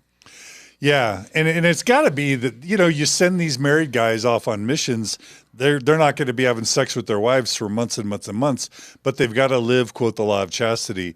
So you got to give them permission to get their release, and so you're basically just saying, those Native American women, it's fine. You can sort of get what you need through them, but it's got to be sanctioned by God. So Joseph will get a revelation, basically. Well, through the 18th century and before, I mean, it's not a hard leap into American history. Slave owners were given a free pass. They to this day, The slave owners could have sex and procreate with their slaves, and it was not seen as a moral failing. And of course, the real tragedy of slavery, or not the real tragedy, there's many. One of the tragedies of slavery from a native perspective, from an Aboriginal American perspective, is it's been largely erased. The slave trade in the United States involved principally after about the 17th century, Africans who were imported for that purpose, and Aboriginal Americans. And so it was common practice for white plantation owners to take what they wanted, and Mormon missionaries. And it was so the idea of these white guys having secondary Indian wives and siring children off of them would not be as repugnant as it is today. And I have to bring up this thought again because it's important to understand Mormon history. If you go into Mormon cemeteries in Utah, you will not find the graves of these children that were sired by Mormon men and their Indian Ute Paiute wives because they wouldn't allow them to be buried. So true history has to be dug up a little bit. Yeah. Okay. Yeah, absolutely. So the next thing, Kirtland is just about 20, 30 miles straight east of Cleveland. So from Kirtland, they leave and they head out to Sandusky, where they meet the Wyandot Indian band. So this is the second Indian band they go and preach to, and with no success. At this point, they head due south to Cincinnati, and no more success. They don't have any conversion. From Cincinnati, they jump the Ohio. Now, remember that they started their mission in October, so it's starting to get cold. And the winter of 1830 was one that was particularly rough. So these guys had a hard time. They sailed down to Cairo. And Cairo is, if you look on your map, you won't really find it. It is where the Mississippi hits the Ohio. So when they get down to Cairo, they're iced over. They were heading to St. Louis, is where their original plans were out of Cincinnati. And at that point, they couldn't head back up the Mississippi to St. Louis, so they start walking overland, and they end up heading to Kansas City and end up in Independence, Missouri, is where they stop. And there's some different accounts. It looks like they made it there about January 15th in the dead of winter. So these poor schmucks, these five guys, they slogged, all the way across the state of Missouri to get to Kansas City. At this point, they are tired. Now, it's pretty clear that they knew they needed to head to this area because on the other side of the Mississippi and the whichever river that is up there, it was full Indian territory. It had been gifted by the U.S. government, and you weren't supposed to go into it because at this point we'd had 300 years of white settler harassment on Indians. And there were many times in the early history of the United States, it was perfectly legal to just kill an Indian. You could meet one walking along thing, kill him, take a trophy, and turn it in for a bounty often. The actual history is very disgusting on that route. So it's not like everybody was a monster at this time. There were people trying to protect the natives. And that's the situation we had down in Kansas City. Okay, so their mission, first of all, we talked about the failure of the mission. They hit these tribes, these Seneca tribes up in Ohio and upper state New York that were still around, no success. They end up going down the routes and taking a barge or whatever down the Ohio. They don't meet any Indians at all. There's just nobody there, and if they talk to any, they record zero success. And then they get to Missouri. So they arrive there in late winter. At that point, Whitmer and Peterson kind of pull off the group and they open up a tailor shop for I'm sure they're hungry and they're tired and they're like, I don't know what those conversations were like. Hey, I'm gonna start making vests. I've had enough of pursuing the Indians. I don't know what they said. They both remained faithful for after this. It's not like they left the church. I think I read that they had to get jobs to support the other missionaries. I'm sure they did. Because it's say, oh, they travel out purse or script. These guys were not like real big wealthy people. which is why people like Martin Harris, and when they came into the Kirtland community where there was already wealth had been established, then it really gave a boost to the church. So in independence, they first contact some Shawnee who were living somewhere around that area. I'm not exactly sure before they crossed the river. And then they cross the Kansas River and they enter illegally into Indian territory. They knew they weren't supposed to do it. They knew it was criminal. They did it anyway. So when they get over there, they find some chiefs in the Delaware Nation, and they kind of preach to them and give them some books. And at this point, it's the Delaware Nation territory, but there had been refugee Indians from all over the eastern seaboard and the Midwestern states that had been pushed into what is now Kansas, right? And we saw this in the news like last year because we're only a few miles up above Oklahoma, or below Oklahoma, wherever it is, and was it Tulsa that the Supreme Court ruled recently is in Indian territory, that this is treated land that had been given to the Indians, and just the fact that for 100 years we ignored the treaty and did whatever we want didn't matter. So these things, I bring that up, that this arrangement is still in the courts today. This is very important. So these guys weren't just in some abstract going to some wigwam or whatever. These were real people, and these were indigenous people who had suffered for centuries now, that these guys were going in and waving this book around, and they must have just seemed really strange. Cowdery wrote that he had 2 interviews with the chief of the Delawares, who was very old and venerable-looking man. He says, "We were well received, but how the matter will go with this tribe to me is unclear. Neither I can conclude much about it." So the Indians give him a platform to talk, and they thank them for their gifts, and they send them on their way. Yeah, the natives don't even speak English. So you have to imagine these white, New Yorkers or whatever, showing up on Indian territory with this book in English where they're trying to use translators to explain to them that the book is about their ancestors. And all this time, the European settlers are basically displacing and kicking the Native Americans off their territory. And, it's basically becomes an act of genocide. And so it's got to just be this really bizarre thing to have these Native Americans displaced from their land, entertaining these New Englanders to talk about this book that they can't even read because it's not even in their language. It's kind of, I think an absurd dark comedy could be created in Hollywood just about that setting, if you even tried to imagine it. It is absolutely absurd. And you have these people who are refugees, who have lost their land, their way of life, their economy. They've all lost loved ones and children. I mean, they were forcibly removed oftentimes in the winter, and they had suffered from cholera and malaria and all sorts of things. And then these guys come hip-hopping in, and they say, "Hey, you great people and your culture, I want you to know that none of it's true. You're actually Jews. And we have the history of your people right here. Everything you know, everything you believe, everything that identifies you as you. We already took your land and your economy and all that away. Now we're going to take away your culture." I can't imagine why this didn't work. Can I add something really quick? One of my favorite books is the book Tribe by Sebastian Junger, and I don't know if I pronounced his last name right.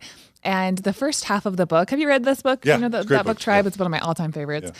And he talks a lot about, in the first half of the book, about how the white settlers came on the scene and they just assumed that, because we have so much that the natives obviously want to get what we have. And what ended up happening, if people don't know, is that a lot of white people would run away to be with the Native Americans, and it never went the other way around. And there's this really funny quote from Benjamin Franklin, who wrote to a friend in 1758 that white captives who were liberated from Indians were almost impossible to keep at home, though ransomed by their friends, were treated with unimaginable tenderness to prevail with them to stay among the English. Yet in a short time they become disgusted with our manner of life and take the first good opportunity, escaping again into the woods. Interesting. And so many people wanted to go to be with this tribal culture. Somebody in the comments mentioned how that why would people want to go to this new, version of Christianity when so many native cultures have a higher version of spirituality. They have a higher level of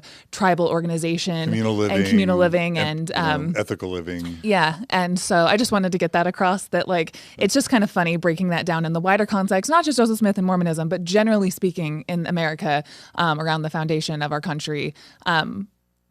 The way that white people like to think of ourselves as superior was actually quite backwards, and people were actually escaping to go live with these native cultures. Yeah, thank you, Carah. This whole story feels like a colonial farce. Yeah. Yeah. Well, and not only that, I think I've read that book, but I read some of the other things, like something as simple as hygiene. I mean, the phrase "dirty Indian" is something that I heard when I was a kid in the 70s and 80s. But you can read about the hygiene practices of the natives versus the colonialists. And that was one of the things they said, like the natives were oftentimes disgusted about how the colonialists kept their animal feces and how they lived. And that was, I know in some of the accounts, especially women who would get kidnapped or taken over by the Iroquois or the Pawnee or whatever, they would not want to go back, and they would escape over and over again to go back to the Indians. Yeah. And that was, one of the things they would say, like the colonial places were full of disease and they were dirty and they were, yeah. Yeah, the people who win history tend to oftentimes turn the narrative exactly reverse. And when you're reading things, always be careful about what you're reading. You might be that they're pushing their own sins onto you. Yeah. Okay, so the federal Indian agent who was in charge of this area was a dude named Richard Cummins, and he actually wrote we have what they wrote about him, and we have what he wrote. And I read through all this stuff to prepare for this, and it was really quiet. He's like, these guys came down here, they wanted to preach, they were kind of like, he accuses them of a little bit of hubris, like, we have to talk to them, they have to hear our thing. And so, and he tells them when he kicks them off that they need permission from General William Clark, who's in St. Louis, who is the general in charge of Indian affairs throughout the West. And Cummins actually writes to General Clark about these guys, and we have the letter, and we have no response from General Clark historically. So we know they weren't granted permission because there's no record of it, but it never came to anything. So let me get this straight. Joseph Smith receives a revelation, invests at least 3 sections of the Doctrine and Covenants to call these men to go preach to the Indians. They get there. They violate the law by going illegally into this territory that they're not supposed to be in. And the result is they're told they shouldn't be there. It's illegal. They need to go away and get off the property. And that's the fulfillment of Joseph's revelation. Is that what you're saying? And the Indians they ran into, the Seneca ones up in Ohio and the Pawnee or the Shawnee down in Missouri, that none of them, that nothing came of it, And then, of course, when we come out to the Rocky Mountains, and this is a good point, in the letter that Cummins writes to General William Clark, he says that these guys told him that if they couldn't talk to these Indians, they were going to go on to the Rocky Mountains. So the idea of the Rocky Mountains as a place, we probably should do a whole podcast. Joseph Smith talked about going to the Rocky Mountains all the time. In modern Mormon or the myth of Utah is Brigham Young rolling up to this place and saying, "This is the right place." Like it was just they were always heading there. Like they would consult people and have maps. They knew where they were going, right? And it was early. And so not only did Joseph Smith in 1830 have the idea that polygamy would be instituted, he clearly had the idea that we were going to head to the Rocky Mountains, right? And I should mention, he was okay with Native Americans being concubines because the Old Testament allows concubines with David and Solomon and others. Yeah, take a few women on the side as long as they're dark-skinned. So that's the failed mission to the Lamanites. It is a farce, like you said. They really spend most of their time like just traveling out to independence. But I mentioned that the apologists say there's 2 successful things. First, like I talked about, the conversion of Kirtland, and then the establishment of the church colony down in Independence. Of course, that lasted till about 1834 when they were driven out, and they went up to Daviess County and Adirondack till they were driven out of that in 1838, 1839, and then they end up in Nauvoo till they're driven out of that place in 1844 till they went to Salt Lake City. We've yet to drive the Mormons out of Salt Lake. It is so funny that that even a revelation with good intentions about helping Native Americans can only be defined as successful within Mormonism by what it did for white people. Mm-hmm. So Joseph's prophecy regarding the Native Americans was successful because white people were converted. Yes, exactly. Right, Carah? I mean, that's just like modern colonialism in general. Like, you know, whether it's a Mormon missionary or a Christian missionary going to Africa or anywhere else, you know, it's like, okay, maybe you didn't convert anyone, but like now you're like the convert, right? It really is the thing. Hey, we're going to send the Jesuits to Mesoamerica to convert the Maya. And by the way, look at all this gold we found. It's just laying around, you know. Okay, so let's return to the Revelations. I kind of teased it. And this is the reason I actually decided to do this podcast. Okay, Doctrine and Covenants 28:8. There are two versions of this Doctrine and Covenants. There's the first one that was published in the Book of Commandments and in Evening and Morning Star. Then there's the one that you all have today. And what it says right now is, and now, behold, I say unto you, this is calling Oliver Cowdery to go preach to the Lamanites. And now, behold, I say unto you that you shall go unto the Lamanites and preach my gospel unto them. And inasmuch as they receive the teachings, thou shalt cause my church to be established among them. And thou shalt have revelations, but write them not by way of commandment. Okay. Inasmuch as they receive thy teachings, thou shalt cause my church to be established. It's agency of the natives, right? We can't predict anything else. That's not what the revelation said when Joseph gave it. That phrase was added. The original revelation in the Book of Commandments says, and now, behold, I say unto you that you shall go unto the Lamanites and preach my gospel unto them and cause my church to be established among them. So, one of the things that Mormons struggle with when it comes time to abandon the church is the fact that Joseph Smith was prophetic. He had all these bullseyes, as my old friend Corbin used to like to talk about. So it was hard to dismiss Joseph Smith for believers because how did he predict all of these things? How did he have these revelations? Well, my contention when we look at D&C 28 is he didn't. He modified the revelation after the fact to give him fudge room.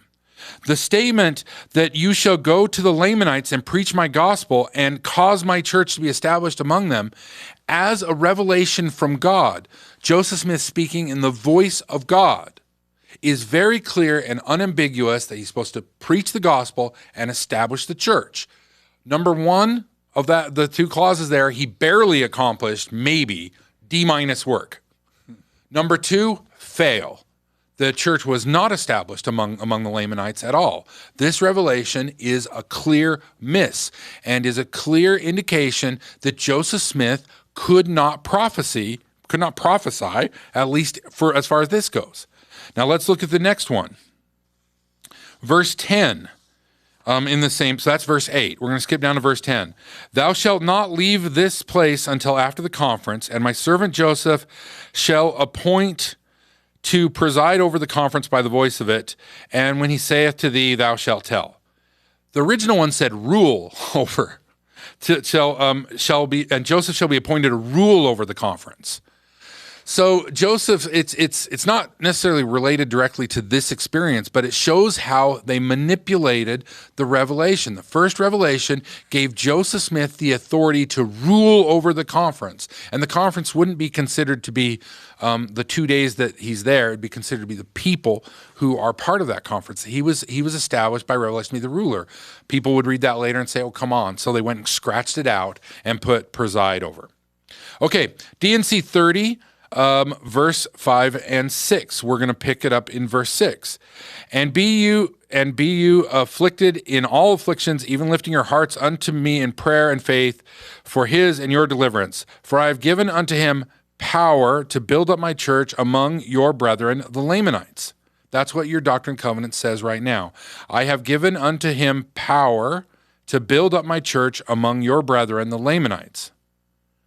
So what that's saying is he has the power to do it, to build up the church. And the Lamanites are your brethren. Okay, so the word power was inserted, and the word your brethren was deleted.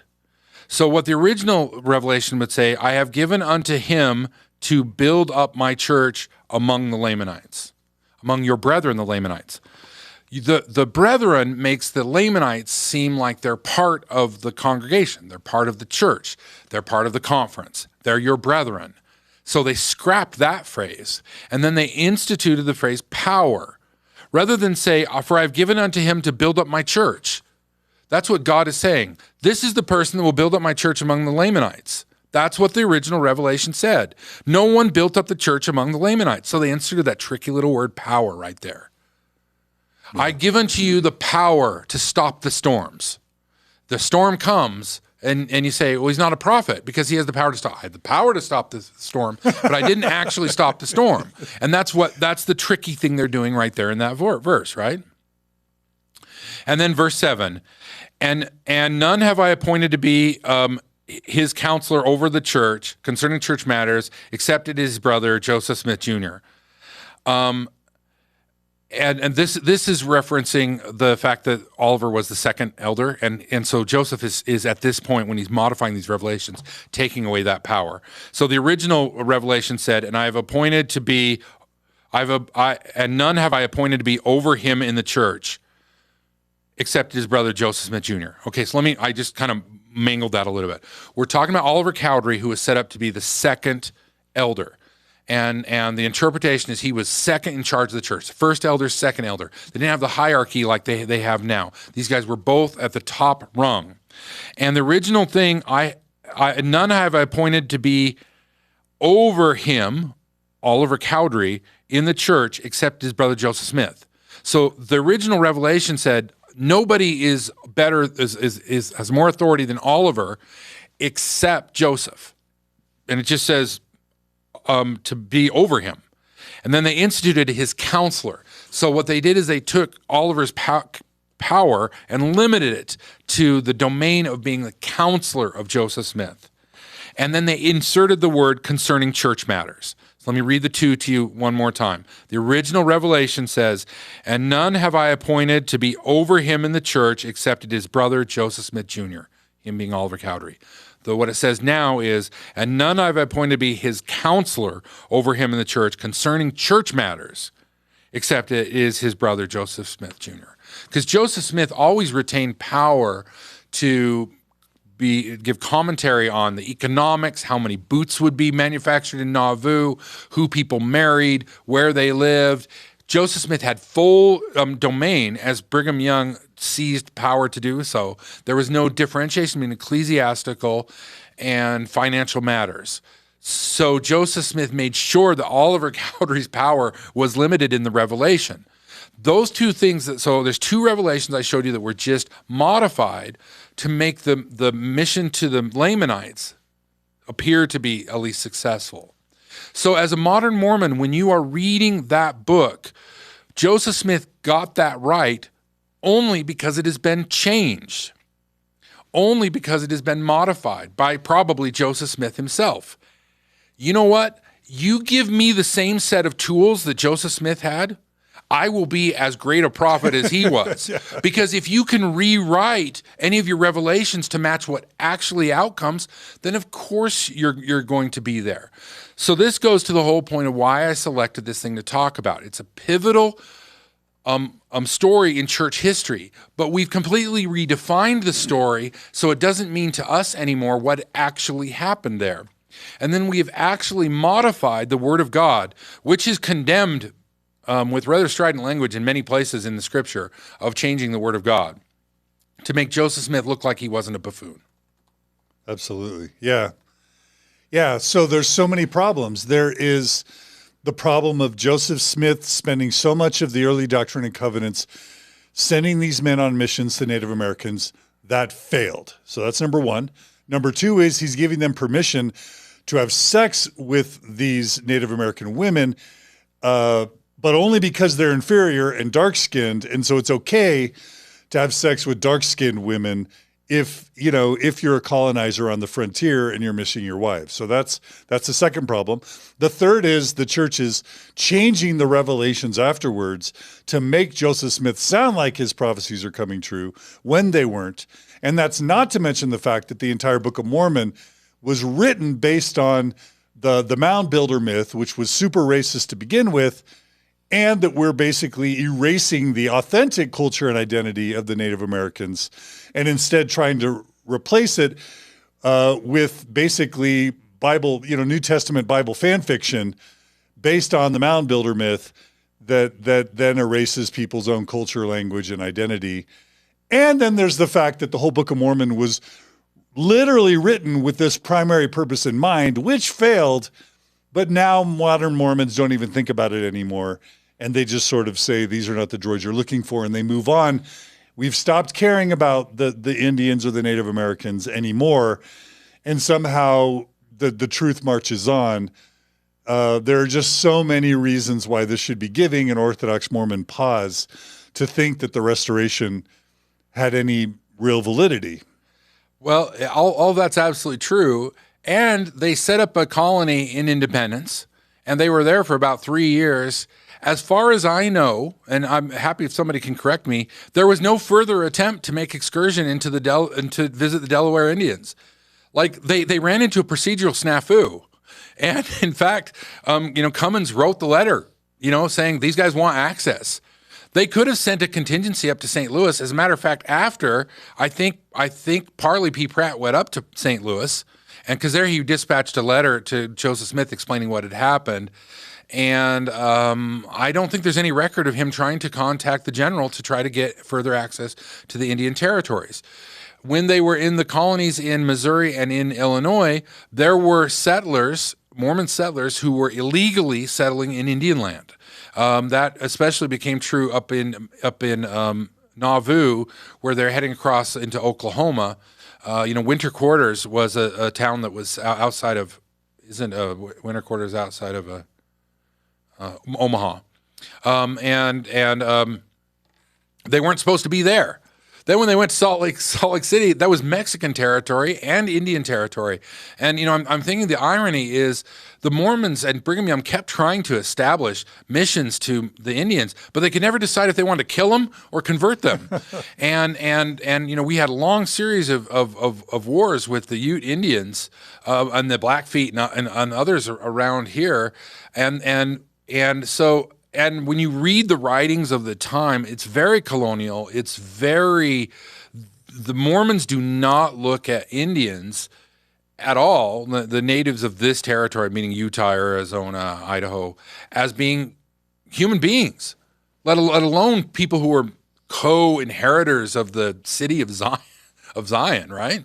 Yeah. And one of my favorite things to come out of the Michael Coe interviews, which is also something we may want to reference in our show notes, is just how advanced Native American culture actually was. If you think about all the foods that you love today, it's not easy to domesticate plants and to breed over millennia yummy, tasty, productive plants that survive. Guess what, world? You didn't get tomatoes and corn and beans from the agricultural practices of Western Europe. You get that from Native Americans. And if you read Guns, Germs, and Steel, which is another book, you'll learn that. Mm-hmm. Just the fact that they didn't have the same animals, the beasts of burden that the white Europeans had. They had llamas and alpacas and tapirs, but somehow without cattle and oxen, they were still able to domesticate tomatoes, corn, beans, which is a real achievement. And that's just the food. Let's talk about the development of language, which many civilizations never developed, written language, and all the advanced civilizations that got decimated, not by the brains and ingeniousness of the Western European colonizers, but instead by the disease that they brought over.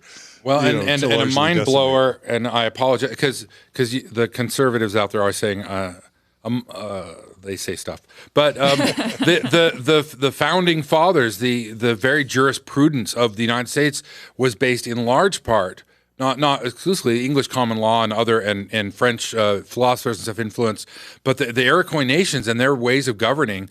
I believe there were Iroquois present at the signing of the Declaration, or the Constitution.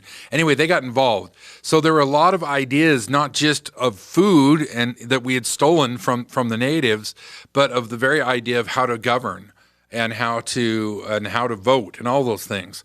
Like the United States owes so much to the native peoples, and they were brilliant, amazing cultures.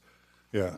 And unfortunately, we're not ready to deal with that yet. I look forward to the time in the United States when we can deal with our own history, so we can acknowledge those things that were brought to American culture through the slave trade. It was an unfortunate thing, but I want to be to a point where we can appreciate black music without having an Elvis to make it white for us.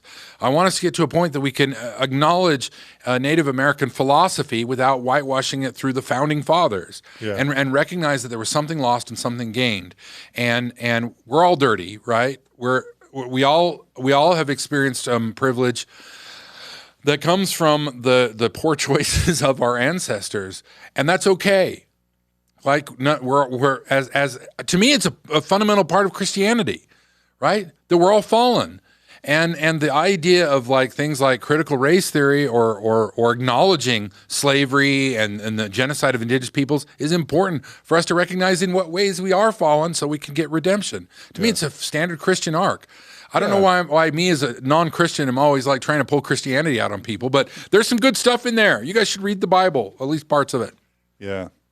Yeah, and it's important again that we're not beat up on any, individual for these beliefs. However, it just really is important to emphasize that the Book of Mormon, if you're looking for evidences for the Book of Mormon to be true or false, the fact that it's basically condemning Native American ancestry as savage and brutal and brutish is in its own sense not just racist and mean-spirited.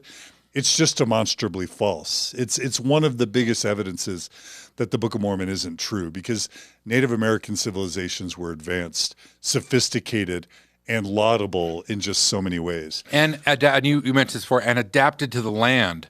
I mean, you want the proof that the Book of Mormon is not true. That's it. America doesn't appear. Well, America of pre-colonial period does not appear in the book. Right. The things that, like you're saying, that were important, like the trade of maize or the chocolate, cocoa, of all these things of how the brilliant trade networks and different things that were all throughout Mesoamerica as well as North America are missing.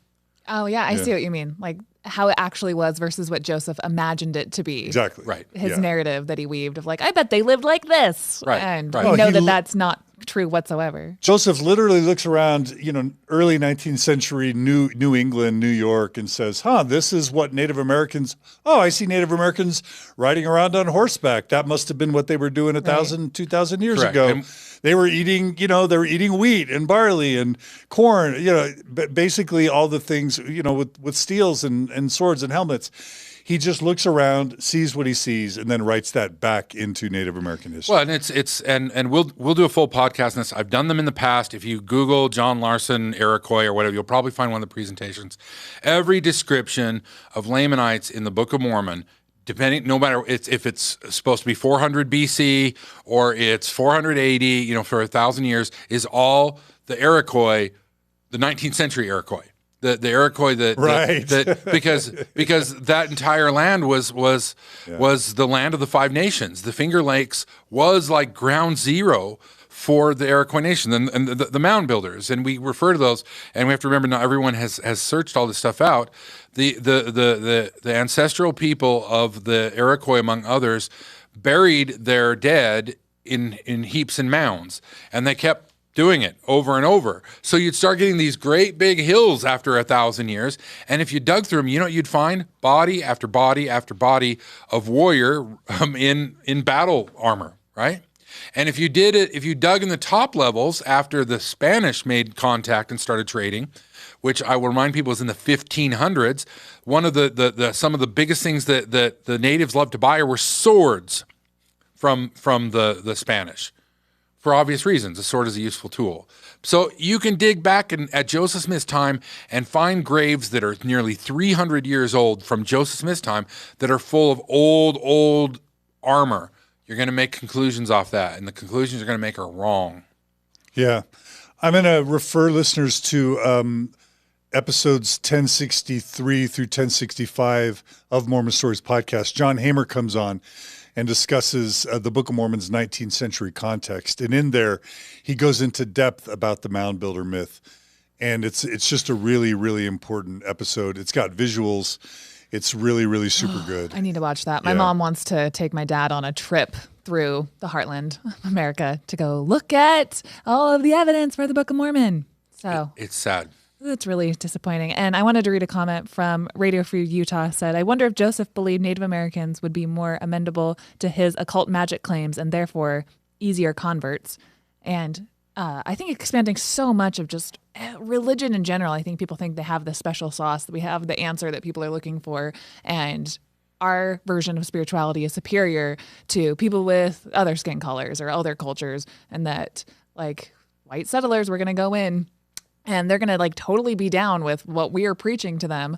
And if they're not, then we'll just kill them, like you were saying earlier. So yeah, definitely an astute hypothesis, as Mormon neurodivergence mentioned. It's interesting. I'm trying to rack my brain, and I can't think of any instance of Joseph interacting with any Aboriginal Americans. Brigham Young did quite a bit because they were in smack in Indian territory, but Joseph usually sent other people to do those things. Before we end today, I do want to go through one exercise that I think is going to be interesting. And Carah and John, I want you guys to participate in this. We'll kind of do a reaction video. And the reaction that I want to do is to a hymn that I believe was in the original Mormon hymn book, but that certainly was in the Mormon hymn book through the early to mid 1900s. And the hymn was called, and I'm going to put this up on the screen, it was called, "Oh, Stop and Tell Me, Red Man." And I'm just going to acknowledge up front, as we said at the beginning, super racist, super offensive, and this is a officially sanctioned Mormon hymn that was only removed relatively recently. So you asked if this was in the original. What you're showing is not, because the original did not have any music in it, but the words might have been there. Yeah. And if we Google, "Oh, Stop and Tell Me, Red Man," you actually, if you go to images, and I'll show this on the screen, you can see there it is. There it is in its original form. W.W. Phelps, who wrote a lot of these songs, and I think I just saw that this was written by Phelps. He crossed the plains into Utah. Off the top of my head, I can't remember if he was from the Nauvoo period or the Kirtland period or what. But so he was an original pioneer and wrote a lot of the songs we have. Yeah. So just to kind of to end this episode, we're going to do what I call a reaction video to "Oh, Stop and Tell Me, Red Man." So the way this works is I'll read. Oh, Carah, did you want to say something? I just wanted to read quick? Before they disappear. I wanted to do a shout out to Chemo Lewis. Is that how you pronounce it? Yeah. That gave $20 and said, "Thanks, John Larsen. Good to have you back." And as well as Jason that said, Jason Ream said, I gave 100 and said, "I just jumped on. Love to see it when the Johns get together." Smiley face. So yeah, thanks to all our listeners and viewers on YouTube. And L. Hansen. Hey, and I want to point out that I did not swear once this whole episode. Well, we're not done. We haven't read to you and had you react to "Oh, Stop and Tell Me, Red Man." So we'll see. But here's how reaction videos work. I'm going to read it, and then you guys stop me at any point the secular spirit moves you. Does that sound all right, John Larsen? Yes.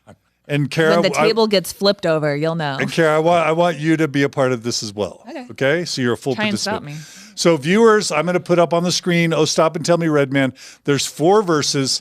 This is an official Mormon hymn that's since been expunged from the memory through the memory hole. And here we go, written by W.W. Phelps. Okay, verse number 1.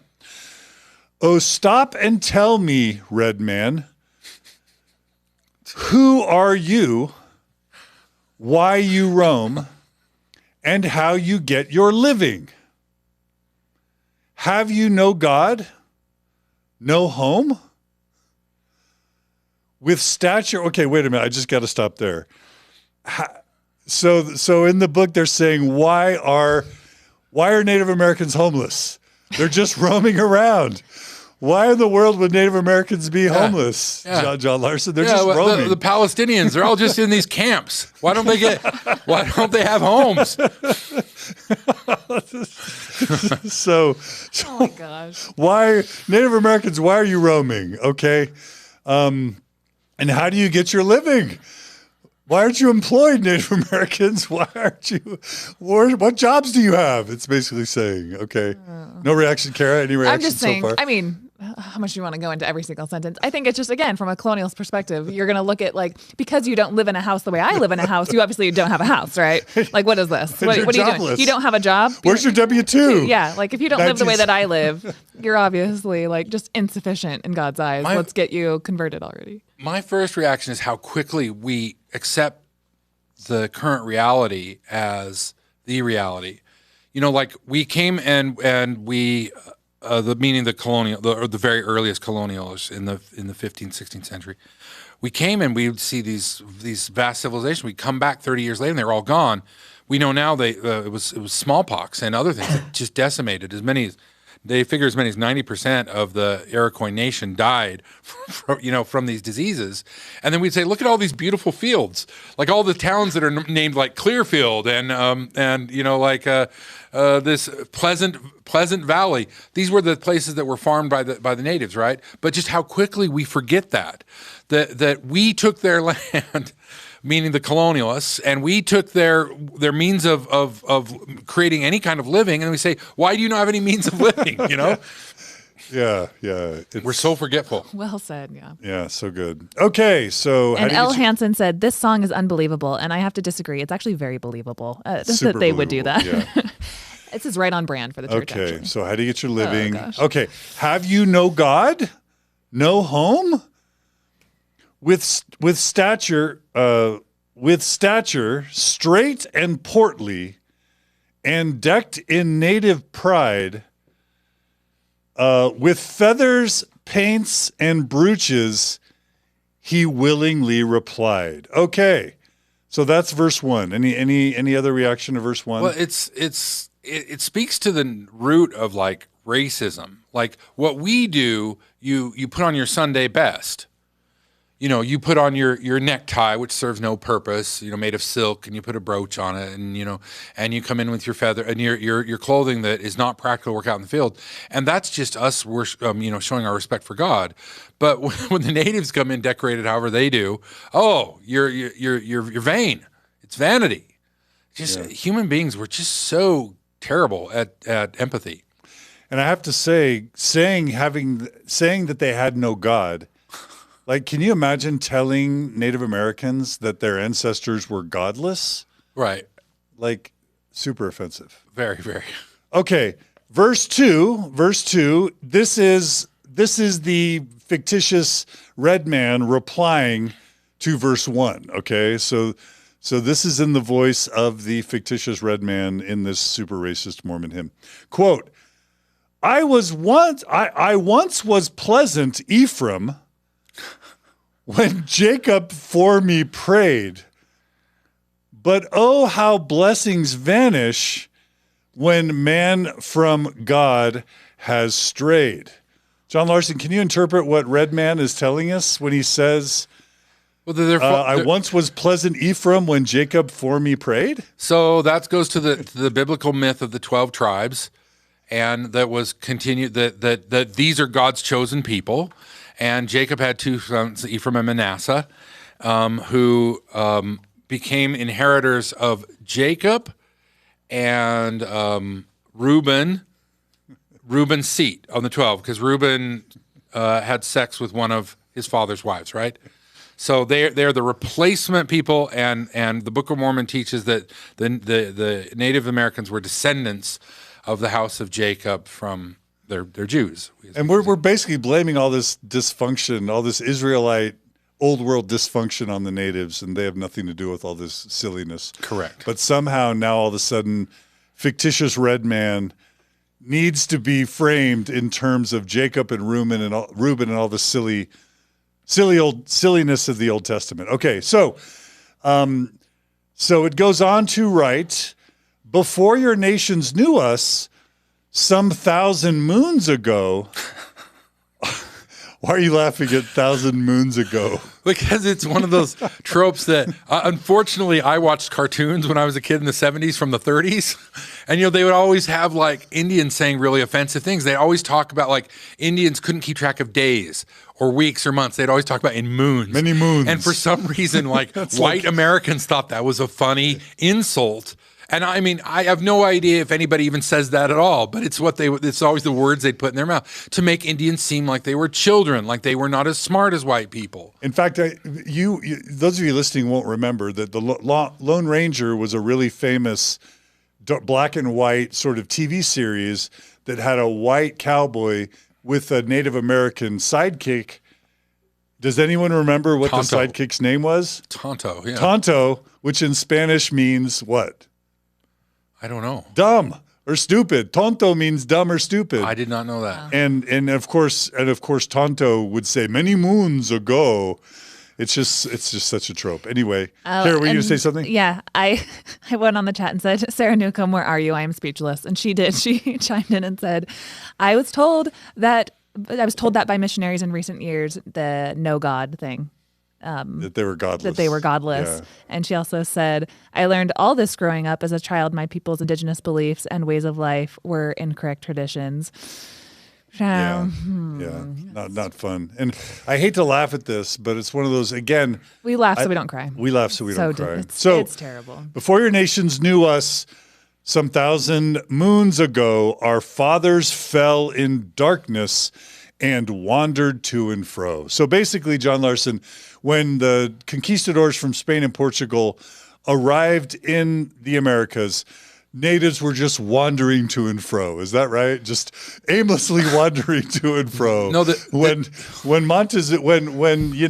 Cortez shows up in Mexico, the natives in Mexico were just wandering to and fro. There was no Montezuma. There was no massive civilization upon civilization upon civilization with water and with trade and with agriculture.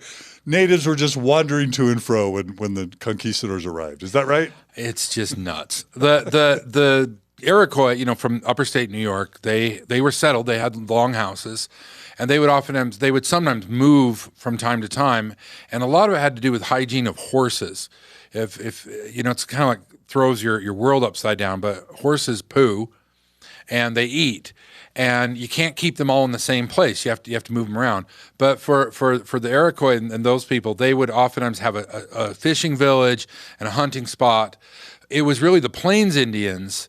Like the Delaware and the Dakotas and those who were more, but they had a territory they roamed through, and they would oftentimes follow. They were hunter-gatherers. They were hunter-gatherers. Yeah. But they would come and they'd winter in the same spot all the time. It was their land. Now you move even further. If we look at like Lewis and Clark, they talk about whole. As they followed the rivers in the West, they would talk about cities of settled nations. Like it's interesting how we wipe these cities out and then say, well, they didn't have any. Well, you just go to like Tikal or Petén in Guatemala or Machu Picchu in Peru. You've got these literally temples built with stone that wasn't easy. You didn't see a lot of American, Western European settlers building civilization temples out of stone. They had these grass huts. Go watch Little House on the Prairie and what types of houses the European settlers were able to build. Native Americans had these massive stone civilizations. They weren't wandering to and fro. And what's bizarre is, well, it's bizarre and it's not bizarre, the 19th century Joseph Smith, people, they were closer to the existence of those civilizations than we were. They just didn't have the benefit of modern archaeology and anthropology that ended up uncovering these advanced civilizations. So Joseph wouldn't have even known, and the American settlers in New York wouldn't have had the information to talk about the ancestors to the Native Americans as having advanced civilizations, because they wouldn't have known about Tikal and Petén and Machu Picchu and all of these advanced civilizations. When they didn't respect them at all. You can read... they didn't want to know. You can read the journals and writings of early American settlers, 17th, 16th, 17th century, and they would come and find massive stone structures and pull them down to build... hedgerow fences. Yeah. That there's a great book I have at home that is a catalog of all the remaining like native sites, and really the conclusion that archaeologists make is the United States used to be absolutely covered in them. Right. But the only reason they're in the corners of the world, like down at Mesa Verde or whatever, they're in places we don't want to live because we just tore them all down, plowed the fields. There's places where there's still like natural lakes that have like 90-degree, like because they'd built irrigation systems. Some of them, we look at the remains of them, we don't even understand how they worked. So the idea that these guys were just wandering free, stupid, it's all disgusting. Super offensive. Okay, we're only 2 verses in. We've got 2 verses to go to Mormon Church, Oh Stop and Tell Me Red Man Hymn. Now we're on to verse 3, so you guys can follow along. And long they've lived by hunting instead of work and arts. Okay, someone's got to stop me. Carah, why is your mouth open?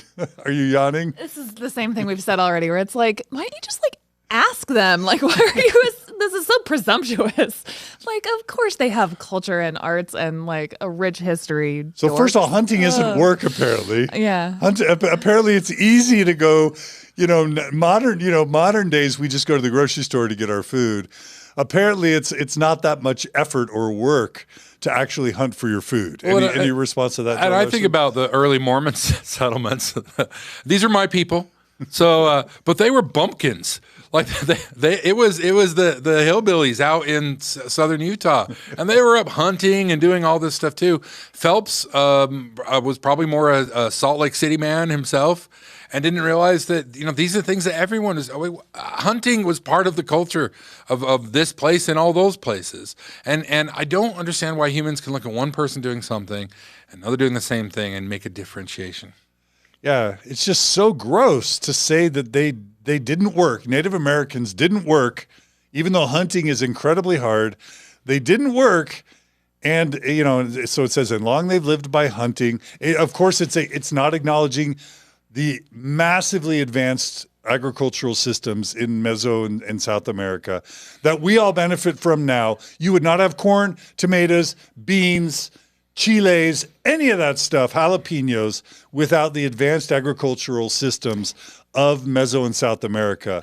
But apparently they didn't work, and all they did was roam around and kill things. Well, and the natives of the Americas, Northern America, were able to maintain healthy bison herds, elk herds, bear.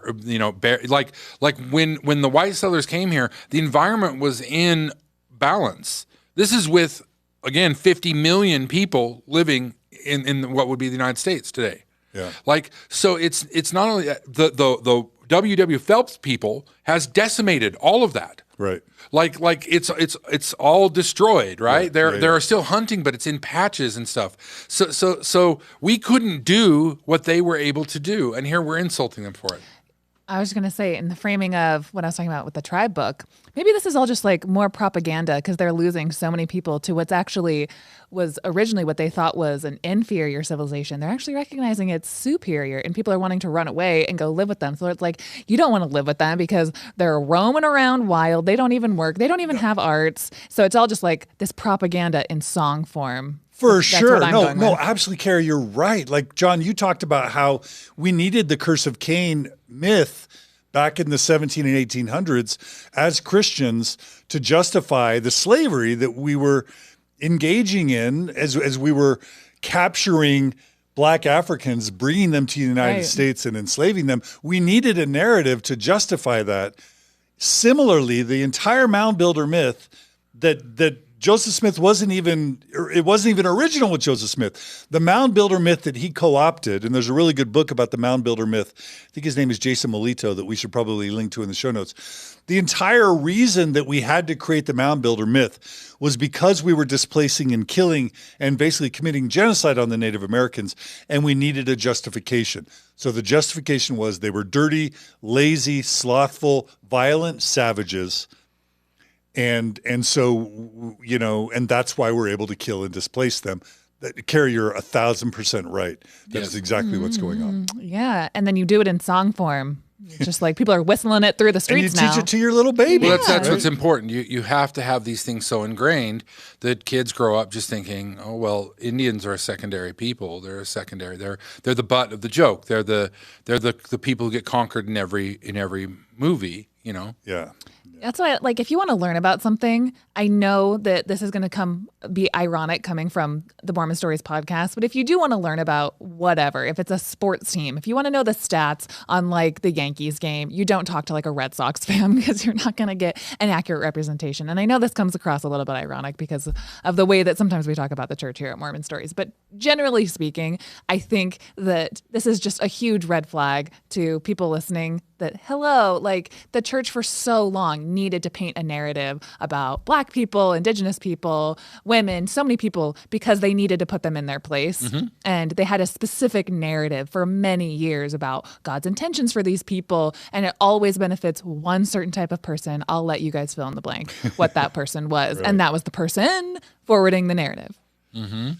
Okay, so Mormons in verse 3 of "Oh, Stop and Tell Me, Red Man," they've got the red man, the Native American, saying, "And long they lived by hunting instead of work and arts, and so our race has dwindled to idle Indian hearts."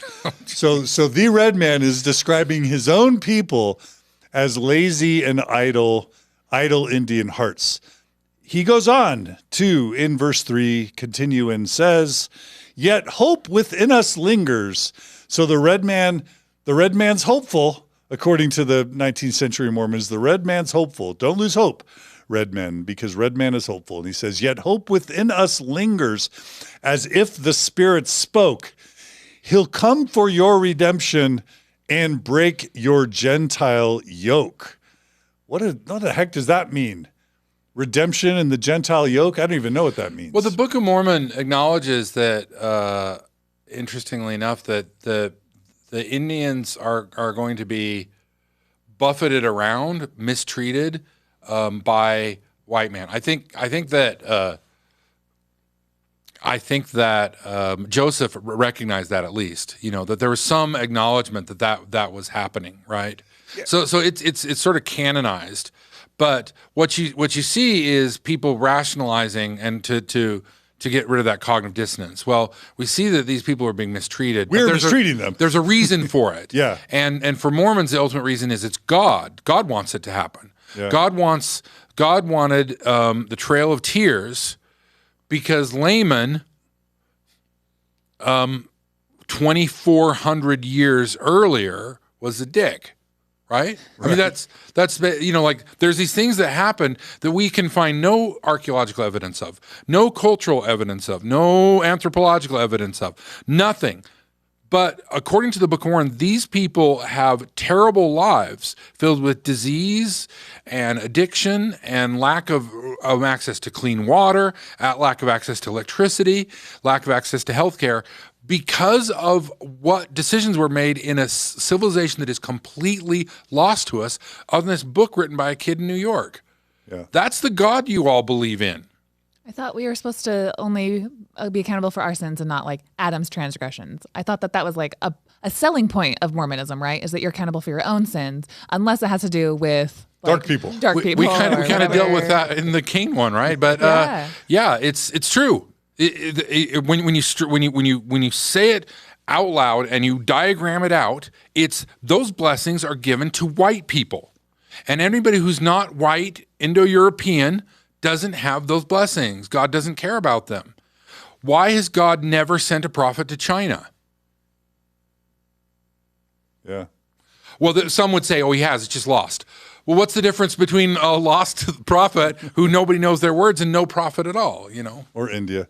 Yeah, and that's such a great point, Carah and John, that we have there right there in the Articles of Faith in Mormonism, that men will be punished for their own sins and not for Adam's transgressions, except for the dark people. And they're cursed with dark skin all the time because of the wickedness of their ancestors, which is super racist to begin with. But it actually violates our own Articles of Faith, and yet the white believing Mormons from Utah they yawn and don't even give a second thought to the fact that these doctrines enshrined in Scripture, in the Book of Mormon, they themselves violate our own articles of faith. And because they're dark people, we don't even care or give it a second thought. Anyone who's still attending church right now, and if your kids are in primary, please have them raise their hand and ask their Sunday school teachers when they're memorizing that second article of faith, what about Yeah. No, literally. Yeah. Why did God curse Native Americans with dark skin if men will be punished for their own sins and not for the transgressions of their forefathers? And here's a homework assignment. Look up the meaning of the word rebuff. That word shows up, rebuff. They're being rebuffed. For what? Things that people did 800, 1,000 years ago that no one has any cultural memory of whatsoever. Yeah. It's weird and offensive. Yeah. So, Carah, were you saying something? Yeah. Remember when you asked me what I base my life on now that I left the church, and I was like, oh, you want me to go on a rant? All I said was evidence and empathy. And I was like, yeah, because what John's saying here is like, we're basing this stuff off that has no evidence whatsoever to subjugate people for hundreds of years since Mormonism's foundation. How about not? And we'll just move forward, not doing any of that. We'll just base it on empathy for people who are different and evidence of what's actually true instead of making up something as a reason to subjugate people. No, thank you. And I want to go full circle. There are people who say I'm offensive because I say poo poo pee pee, whatever. This stuff is horrific. Yeah. The you can read, if you know where to read, about mutilated Indian bodies from the 19th century. Like the things that were done. Desecrated graves. In the name of this stuff. All this teaching, it's gross. You saw us kind of like, before we even like jumped in, like hold our nose and say, listen, we're going to talk about some stuff here. So that's my point. Is you don't want to listen to me until you can deal with your own pile of disgust that I had to crawl myself out of too. I was raised in the 70s and 80s.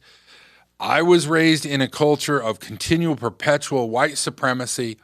And what's funny about that word is it means that white people are supreme. I think the word we oftentimes associate it with violent or extremist white supremacists, and that's not what Mormons are generally speaking. That's not what white America is generally speaking. But the ideas themselves have embedded that there is a pyramid of culture, there is a pyramid of who we should pay attention to, of who gets resources, of who gets water. We're looking at that distribution rights of water that's been promised to Native people. It's a big deal in Southern Oregon and Northern California right now. We haven't come across these issues. And that's because there's an underlying cultural meme or cultural element that white people are superior. They're smarter, they're better, they're faster, they're beautiful, whatever. And it permeates everything, and you won't see it until you do. And once you see it, you can't escape it. Yeah. And that's what we're trying to systematically say. And I know some of my conservative friends listening right now are like, why are you being offensive and calling me this? Because we all were. And you know what? I have a deeper secret. We're not the only ones. Go spend a year in Japan, and you can learn about racism. You know, so racism is endemic to the human race, and once we realize that, then we can start like dealing with it and start dealing with people as peers. But the first thing we have to do is get rid of the religions that are built upon the idea that some cultures are inferior and need to have things taken away from them, or doing violence, both either physical or to their culture, is not okay. Not in the name of God, not in the name of anything. It's not okay. Yeah, and I just wanted to add to the point that you were going for at the beginning, where you're like, people get offended that I say naughty words sometimes, and I have to deal with that as well. Like in my Mormon Stories interview, I probably said that word 40 times, and that's how I talk, and sometimes that's just a way I express myself. No big deal, but a lot of people who are on the fence in Mormonism, and they take a gamble and listen to a Mormon Stories episode, and they, get offended by, I think that is thought-stopping maybe? Would that be how to classify it? Yeah. Because they want to find something offensive to justify their discomfort in the things that are literally the offensive parts of what we're talking about right now, about the system that needs to be broken down and the acknowledgement of what the shit that we're going to have to unpack and deal with, the ramifications of all of that. And so I just want to encourage people and really nail down John's point here, that if at any point John Larsen comes on and we're talking about, the curse of Cain or these Lamanite doctrines and genocide and things, please do not look at it as if we are like condemning white people and we're just trying to be offensive for offensive sake by throwing out the F word or something. It's because we're trying to dig deeper into things that have affected America, for people who call themselves Americans of all different backgrounds, to try to make the system better. Like, just look deeper. Yeah. That's all I want to say. Carah, I think you said it really well. And I think they might ask, well, okay, John, you've been on this podcast 4 times. Why are you always talking about this? These aren't just auxiliary parts of Mormonism. These are foundational myths. Yep. This cuts down to the core of what Mormonism is. And can you have Mormonism without the racism? This guy says no, because there ain't anything left. Yeah, we gotta root it out. Sorry, it's literally the title page of the Book of Mormon. That's how we started today. It's all built on these racist beliefs, and then the Doctrine and Covenants has got the revelations there. There's no way to disentangle the super racist beliefs and colonialistic beliefs from Mormonism. I do want to refer people to a really good documentary called Exterminate All the Brutes. It's on HBO. It talks about the evils of colonialism. And I also want to mention, you mentioned, John, the Trail of Tears. Sarah Newcomb, who we interviewed, who is a Native American ex-Mormon, she talked about how, I think she found a quote from Brigham Young, who characterized the Trail of Tears as manifest destiny. That was Joseph Smith. That's me. I made that into a TikTok, by the way. Is that Joseph Smith? Yeah, it should be on the Mormon Stories TikTok. Did you know TikTok that, John Larsen? That Instagram. Joseph Smith characterized the Trail of Tears as manifest destiny, meaning that it was God's will that this genocide occurs because it's what white people are meant to do, basically. It doesn't surprise me at all. That's a prevalent belief of the 19th century, that the Shining Hill, the United States, was a special place. And that's why it has been encoded into U.S. religion. That's why we have the place we are now, where American Christianity is really in crisis because it's being taken over by the Christian nationalists. And that's why I got so flamed up at Holland, because Mormonism is on the edge of a knife right now. And there are these nationalistic, xenophobic elements that are anti-intellectual, anti-academy, anti-science, that are flirting with violent nationalism. And it's come up before, and it's scary right now. And the church doesn't know where it wants to be. And it has a lot of that in there. Yeah, so true. I will add, because I think there will be a lot of people listening to stuff like this, and like when we do the Cain thing, and they say, rightfully so, they say, I don't feel this way towards black people. I don't feel this way towards natives, Aboriginal Americans. I may not spend a lot of time, but I don't carry those prejudices. All right. But what we've done is we've converted that same teaching of, the song about the red man. And then, I'm sorry, Carolyn, but then we converted it into My Turn on Earth, and we converted it into Saturday's Warrior, yeah. and these other elements where Mormons are themselves a select and elite people that's not necessarily based on the color of our skin anymore. It's the same teaching. Yeah. It's the same idea that there are some people who have special covenants of God, that there's passwords or secret knowledge that only a small, should we say, Kabbalah of people know to get into heaven, that there's these families that have the names, that keep getting the positions, that there's concentration of wealth and political power. Those things are still with us. And it just transforms. But the history of the human race has always been an elite group of people who control. And they need to teach their children and the people who are part of that they're special and they're different and they're better than everyone else. Yeah. I once heard a quote that said, there's never been a civilization on earth who received the revelation from God that those other guys were the chosen people. somehow it's always God who's saying your group is the chosen people. And that it's worth saying that even the notion that the Jews are the chosen people is super racist. Why were the Jews God's chosen people and not the Chinese or the Indians or the actual Native Americans? Like, even the teaching that the Jews are God's chosen people is a fundamentally racist teaching. And the fact that Joseph Smith just continued it with the talk of the pure blood of Israel versus the Gentiles and the adopted blood of Israel, and then it all gets written into our patriarchal blessings. It's all super dumb and racist. Somebody in the comments said, drink every time John says super racist. I know, it is, though. It is. It's true. And we're not even done with Oh, Stop and Tell Me, Red Man. So I'm just going to Can finish. I read the super chats before they disappear real quick? Okay, go ahead, Carah. Yeah. I'm sorry if I don't get to all of them. Jerem said, epic episode. Thanks, John Larsen. Keep them coming. Terry said, incredible and enlightening. I hope my LDS relatives will one day see this. Keep up the great work. By the way, tried to make this an even amount. Yeah, it's hard. You either can make $50 donations or $100. Not sure why, but and lastly, Heather said, my mom is Hispanic and dad is Caucasian. I am the darkest sibling and was made to be the Lamanite with others from the Hispanic branch in Utah Pioneer Day Parade, while my siblings were pioneers. That's ridiculous. Oh my gosh. Yeah. So super huge thanks to all our thank you for the listeners super and chats. viewers on YouTube that are donating. Because we pay John Larsen for showing up. We pay Carah for her support. And your donations go towards those things. So thank you. Yeah, these are huge. Thank you guys. So thanks. Okay, so back to stop and tell me, Red Man. We end verse 3. Yet hope within us lingers as if the Spirit spoke. He'll come for your redemption and break your Gentile yoke.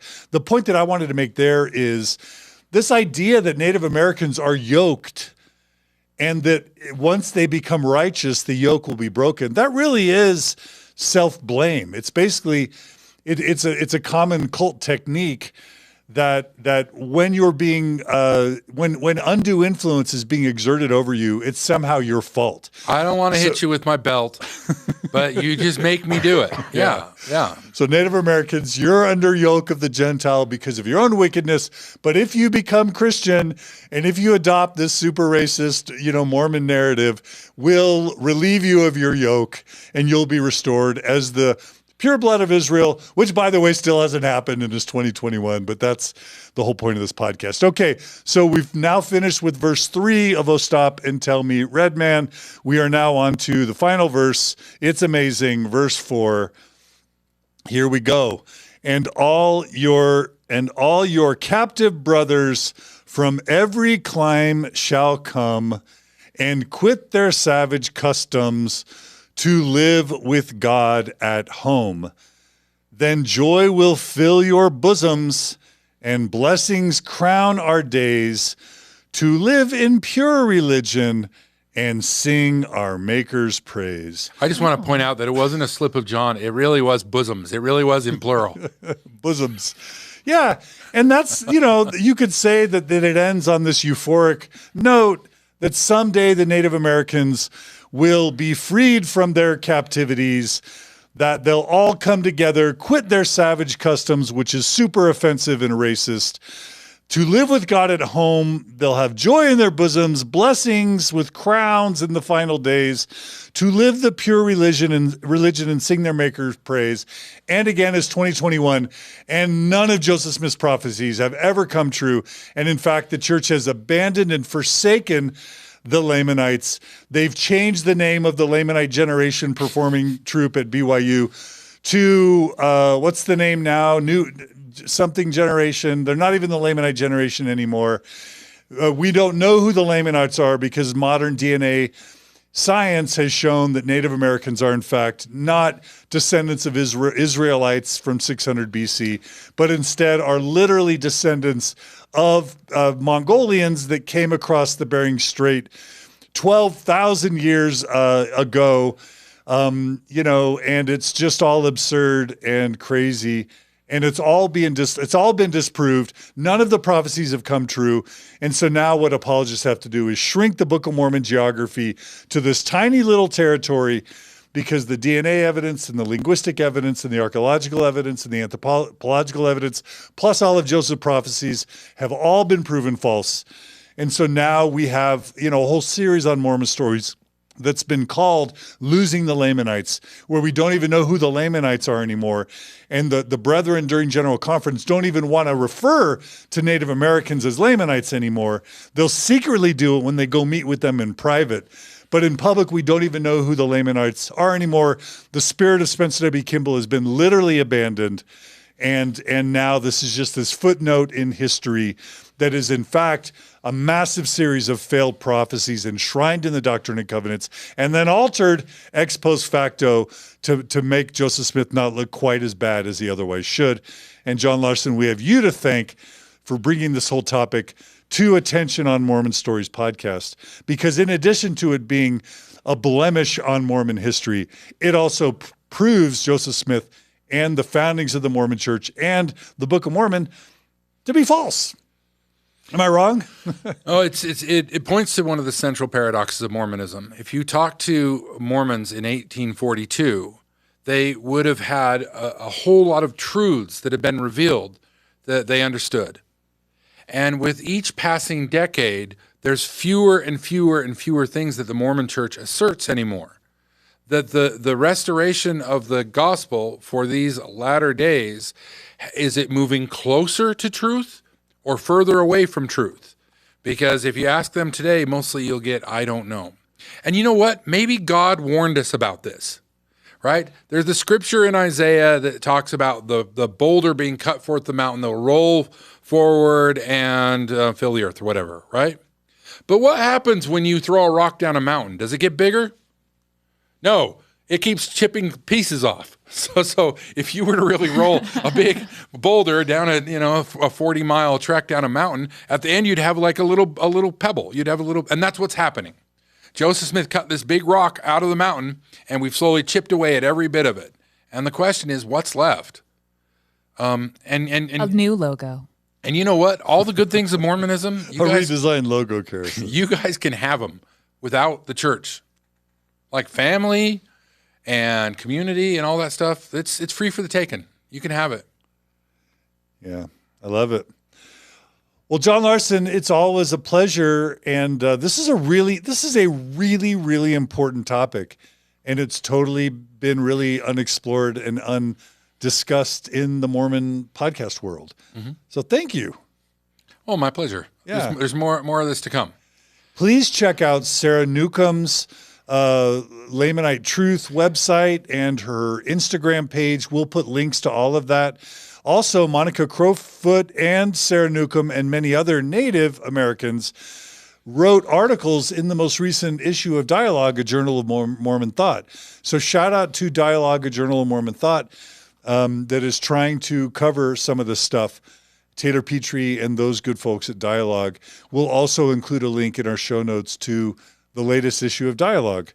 Yeah, and that's important. Carah, is there anything else you want to say in closing as we wind this up? No, I love when John Larsen comes on because for many reasons, but I like having a super deep dive into, like John was saying, these more unexplored topics of Mormonism that, we can talk about polygamy or things that a million times over, but this is a subject that I've never, had such intense understanding now from this last 2 hours. So thank you for, going on this deep dive for us. Well, thanks. It's a lot of fun doing it with you guys. I've seen people post this. Mormon Expression was always at its best when there was a good panel, and at its most boring when it was me alone. So thanks you guys for helping make this happen. Mm-hmm. It's our pleasure. All right. Oh, go ahead, John. Oh, so, something else? So the people still listening are the super fans. So there has been a lot of requests for us to take on the Jaredite barges. What do you mean? Everything's possible with God. So the problem is that story is so kind of imaginary. It's hard to take on. But I did reread it. I went and read the Book of Ether or whatever again. All right, so I need help. This to do that podcast correctly requires a lot of research. So you, dear friends, are going to help me. In the next few days, I've got a lot of stuff going on this next week or so. It'll pop up in the next few weeks. I am going to start a thread. On Reddit? On Reddit. Okay. That I'm going to crowdsource some of the research that needs to be done. There's a lot of little facts that we need to find out, like how many gallons of water a cow drinks a day. So we are going to crowdsource the hell out of that thing, and we're going to put together a great podcast. And I've asked John. He's tentatively agreed that we can do it live. we've talked about doing this one live. This one's live. Yeah. Oh, well, I mean live in front of a studio audience. Oh, fun. You guys all just have to get rid of the plague. Yeah. So I want to start that. We need a couple months, but if you would like to help out, we'll give you a shout out with your real name if you want it.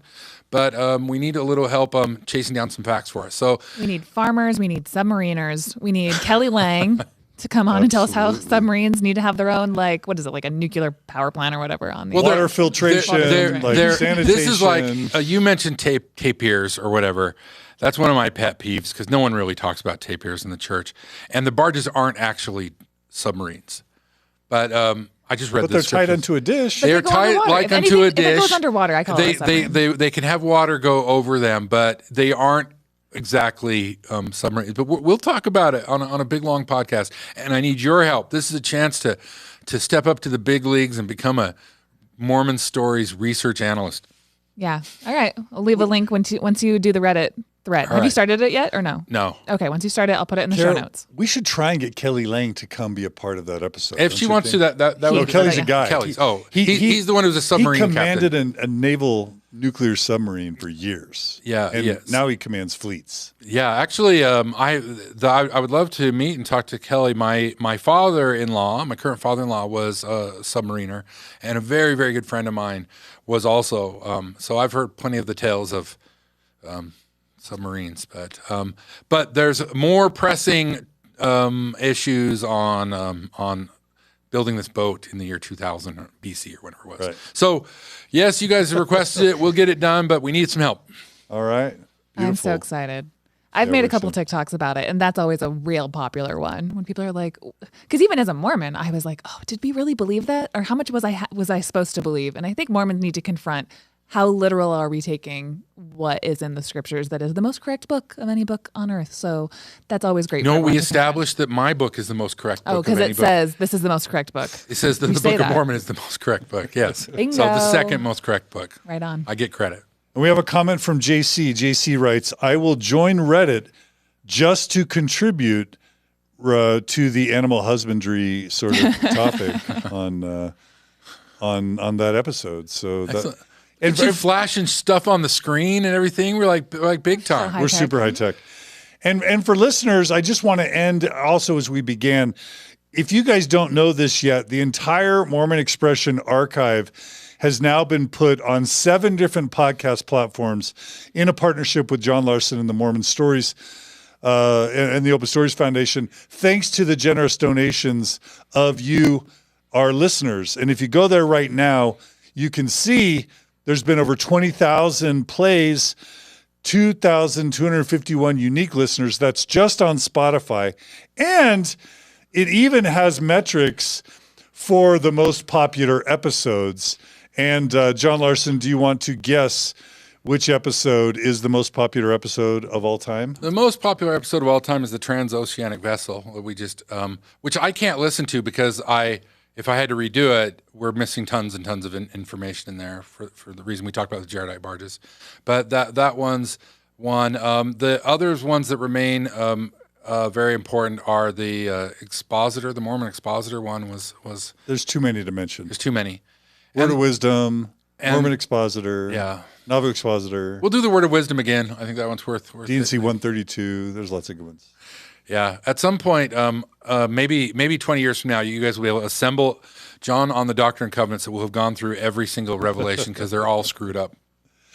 Yeah. So if you haven't checked out the Mormon Expression archive, you can now do that on Spotify, on Anchor, on Apple Podcasts, on the Google, whatever the Google podcast app is. It's called Google Podcasts.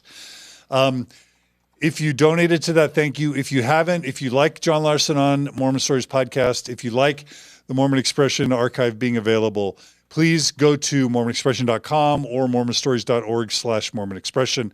Click on the donate button, become a monthly donor to John Larsen and Mormon Expression on Mormon Stories, and we'll be able to keep this beautiful partnership going for time and all eternity, to borrow a phrase.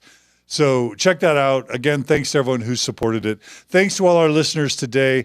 and our commenters. Huge thanks to Carah Burrell for being co-host. Huge thanks to Tom for the $25 and saying, I'm a monthly donor, but this is just for having John Larsen on. Thanks, John, for all the time you've dedicated to the truth. And I also echo that statement from Tom. Boo, yeah. But Carah, it's great to have you on. Everyone says you bring a breath of fresh air to Mormon Stories. I try not to take that personally. Does that mean Mormon Stories was musty and dank and smelly? John, you're kind of shrugging. Yeah, a little bit. Like a little bit. You know, and this is I'm looking fatigued. You know, I haven't made fun of you in a long time. These are long podcasts, John. These are long podcasts. Now you're complicit. And you make it so much better. Thank you. Oh, thanks, Johns. I will say there's been times where John DeLynn walks through the store and he'll say, I am so excited to get to work today. I love working with you, Carah. And he's like pumped. I was like, I guarantee you're not like that for the last few years. I bet you're like, oh, okay, well, you have to get the work done. But I think it's funner when I'm here. It's more fun. I think you're more amped. It's great. So, Carah, thanks for being here. John Larsen, we love you. Stay in touch. Keep coming back. And listeners and viewers, thanks so much for supporting us. If you want to support Mormon Stories, go to mormonstories.org, click on the donate button, become a monthly donor if you don't. Thanks to everyone who donates through YouTube and the Super Chat feature. If you have feedback on this exact episode, you can go to Mormon Stories, click on this episode, make comments in the comment section for this post, or you can go to YouTube on the episode once it's streamed, and you can comment there. John says he reads every comment. Well, on the YouTube I did. Yeah, that's good. But no, I don't always. That sounds like a commitment. I'm not ready to take the relationship to that level. Yeah. But you know, and yeah, I try to see how people are processing it, and people post interesting ideas there. So I'll try to take the best of them and address them.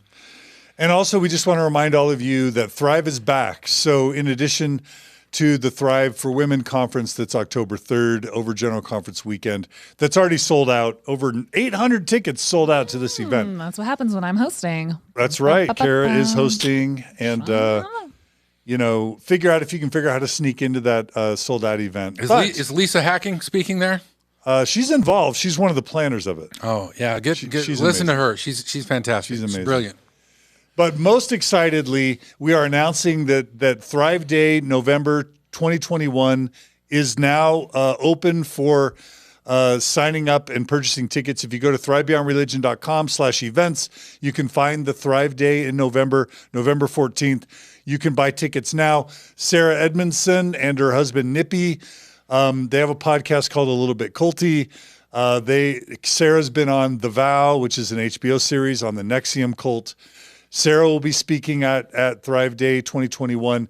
We have Lance Allred, former NBA basketball player who played with LeBron James and the Cleveland Cavaliers. He's deaf. He was raised as a polygamist in the Allred cult. Lance Allred is speaking. He's amazing. We've got Alan and Katie Mount for Marriage on a Tightrope there. RFM is coming. If you want to meet Radio Free Mormon, he's coming to Thrive Day 2021. That's worth the price of your ticket alone. Bill Reel will also be there. We have Monica Crowfoot from this series on Native Americans who's going to be speaking.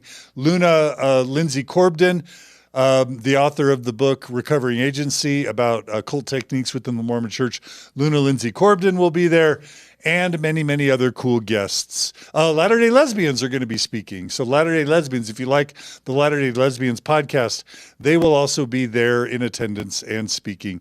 So many cool people. You got to come to Thrive Day. Go to thrivebeyondreligion.com, register, and tell all your friends. We'll be releasing some promotional materials. And if that's not enough, we've got Thrive Day in St. George, Thrive Day in Phoenix, Thrive Day in Southern Alberta, and many more Thrive events coming in the weeks, months, and years ahead. And if you want to organize your own Thrive event, just go to thrivebeyondreligion.com, click on the events button for organizing your own event, and we'll get Clint and Jenny Martin in touch with you, and we'll help you organize your own event. And you know what? Maybe you can get John Larsen to come to your Thrive event and speak. That is one of the options. And you know what? You can even get Carah Burrell to fly to your Thrive Day event and speak. All you have to do is talk to Clint, express your interest in John or Carah coming to your local Thrive event, and they'll help make it happen. John Larsen, any interest in traveling to a Thrive event? Sure, I've always speaking? loved to visit the Mormons outside of Utah. They're less dickish. I've spoken at Thrive before, and I've enjoyed it, and I got good feedback. When I'm at Thrive, you won't hear me talk about the church. You'll hear me talk about how I find meaning, and I've had the blessing to use our in my life of meeting a lot of people who've transitioned out of the church and who have found all sorts of meaning and beauty in life. And unfortunately, in podcasts like this, we're always on the bleeding edge of talking about the problems. But there really is a spiritual genesis of people even inside who've chosen to remain. And what I like about Thrive is it connects you with the other people who've experienced this trauma, this joint trauma we've all experienced of either discovering or leaving the church. And the people who've turned that pain into things that are beautiful. It's well worth your time to go to these conferences. Is it worth saying that maybe, is it too early to announce that maybe, John Larsen, you might be willing to participate in a Thrive Portland at some point in the near future? Yes, that is in the preliminary works, yes. So if any of you are living in the Portland area, Seattle area, Pacific Northwest, we are calling on you now. We want to do a Thrive Seattle. Maybe RFM can come because RFM lives up there. But it'd be super cool to do a Thrive Portland. And maybe if you're lucky, Carah, John, and me will come to Portland or Seattle. But only if you're lucky and only if you do your part. But lots of cool stuff to come. ThriveBeyondReligion.com. Even if it's a year or two from now, we hope that website will still be thriving, no pun intended. And you'll be able to find the latest events there. So anyway, you guys are awesome. Love you. Stay in touch. John Larsen, thanks again. Carah, Burrell, you're freaking amazing. We love you. And everybody else, please give us your feedback on this episode and others at mormonstories@gmail.com. And we'll see you guys all again very soon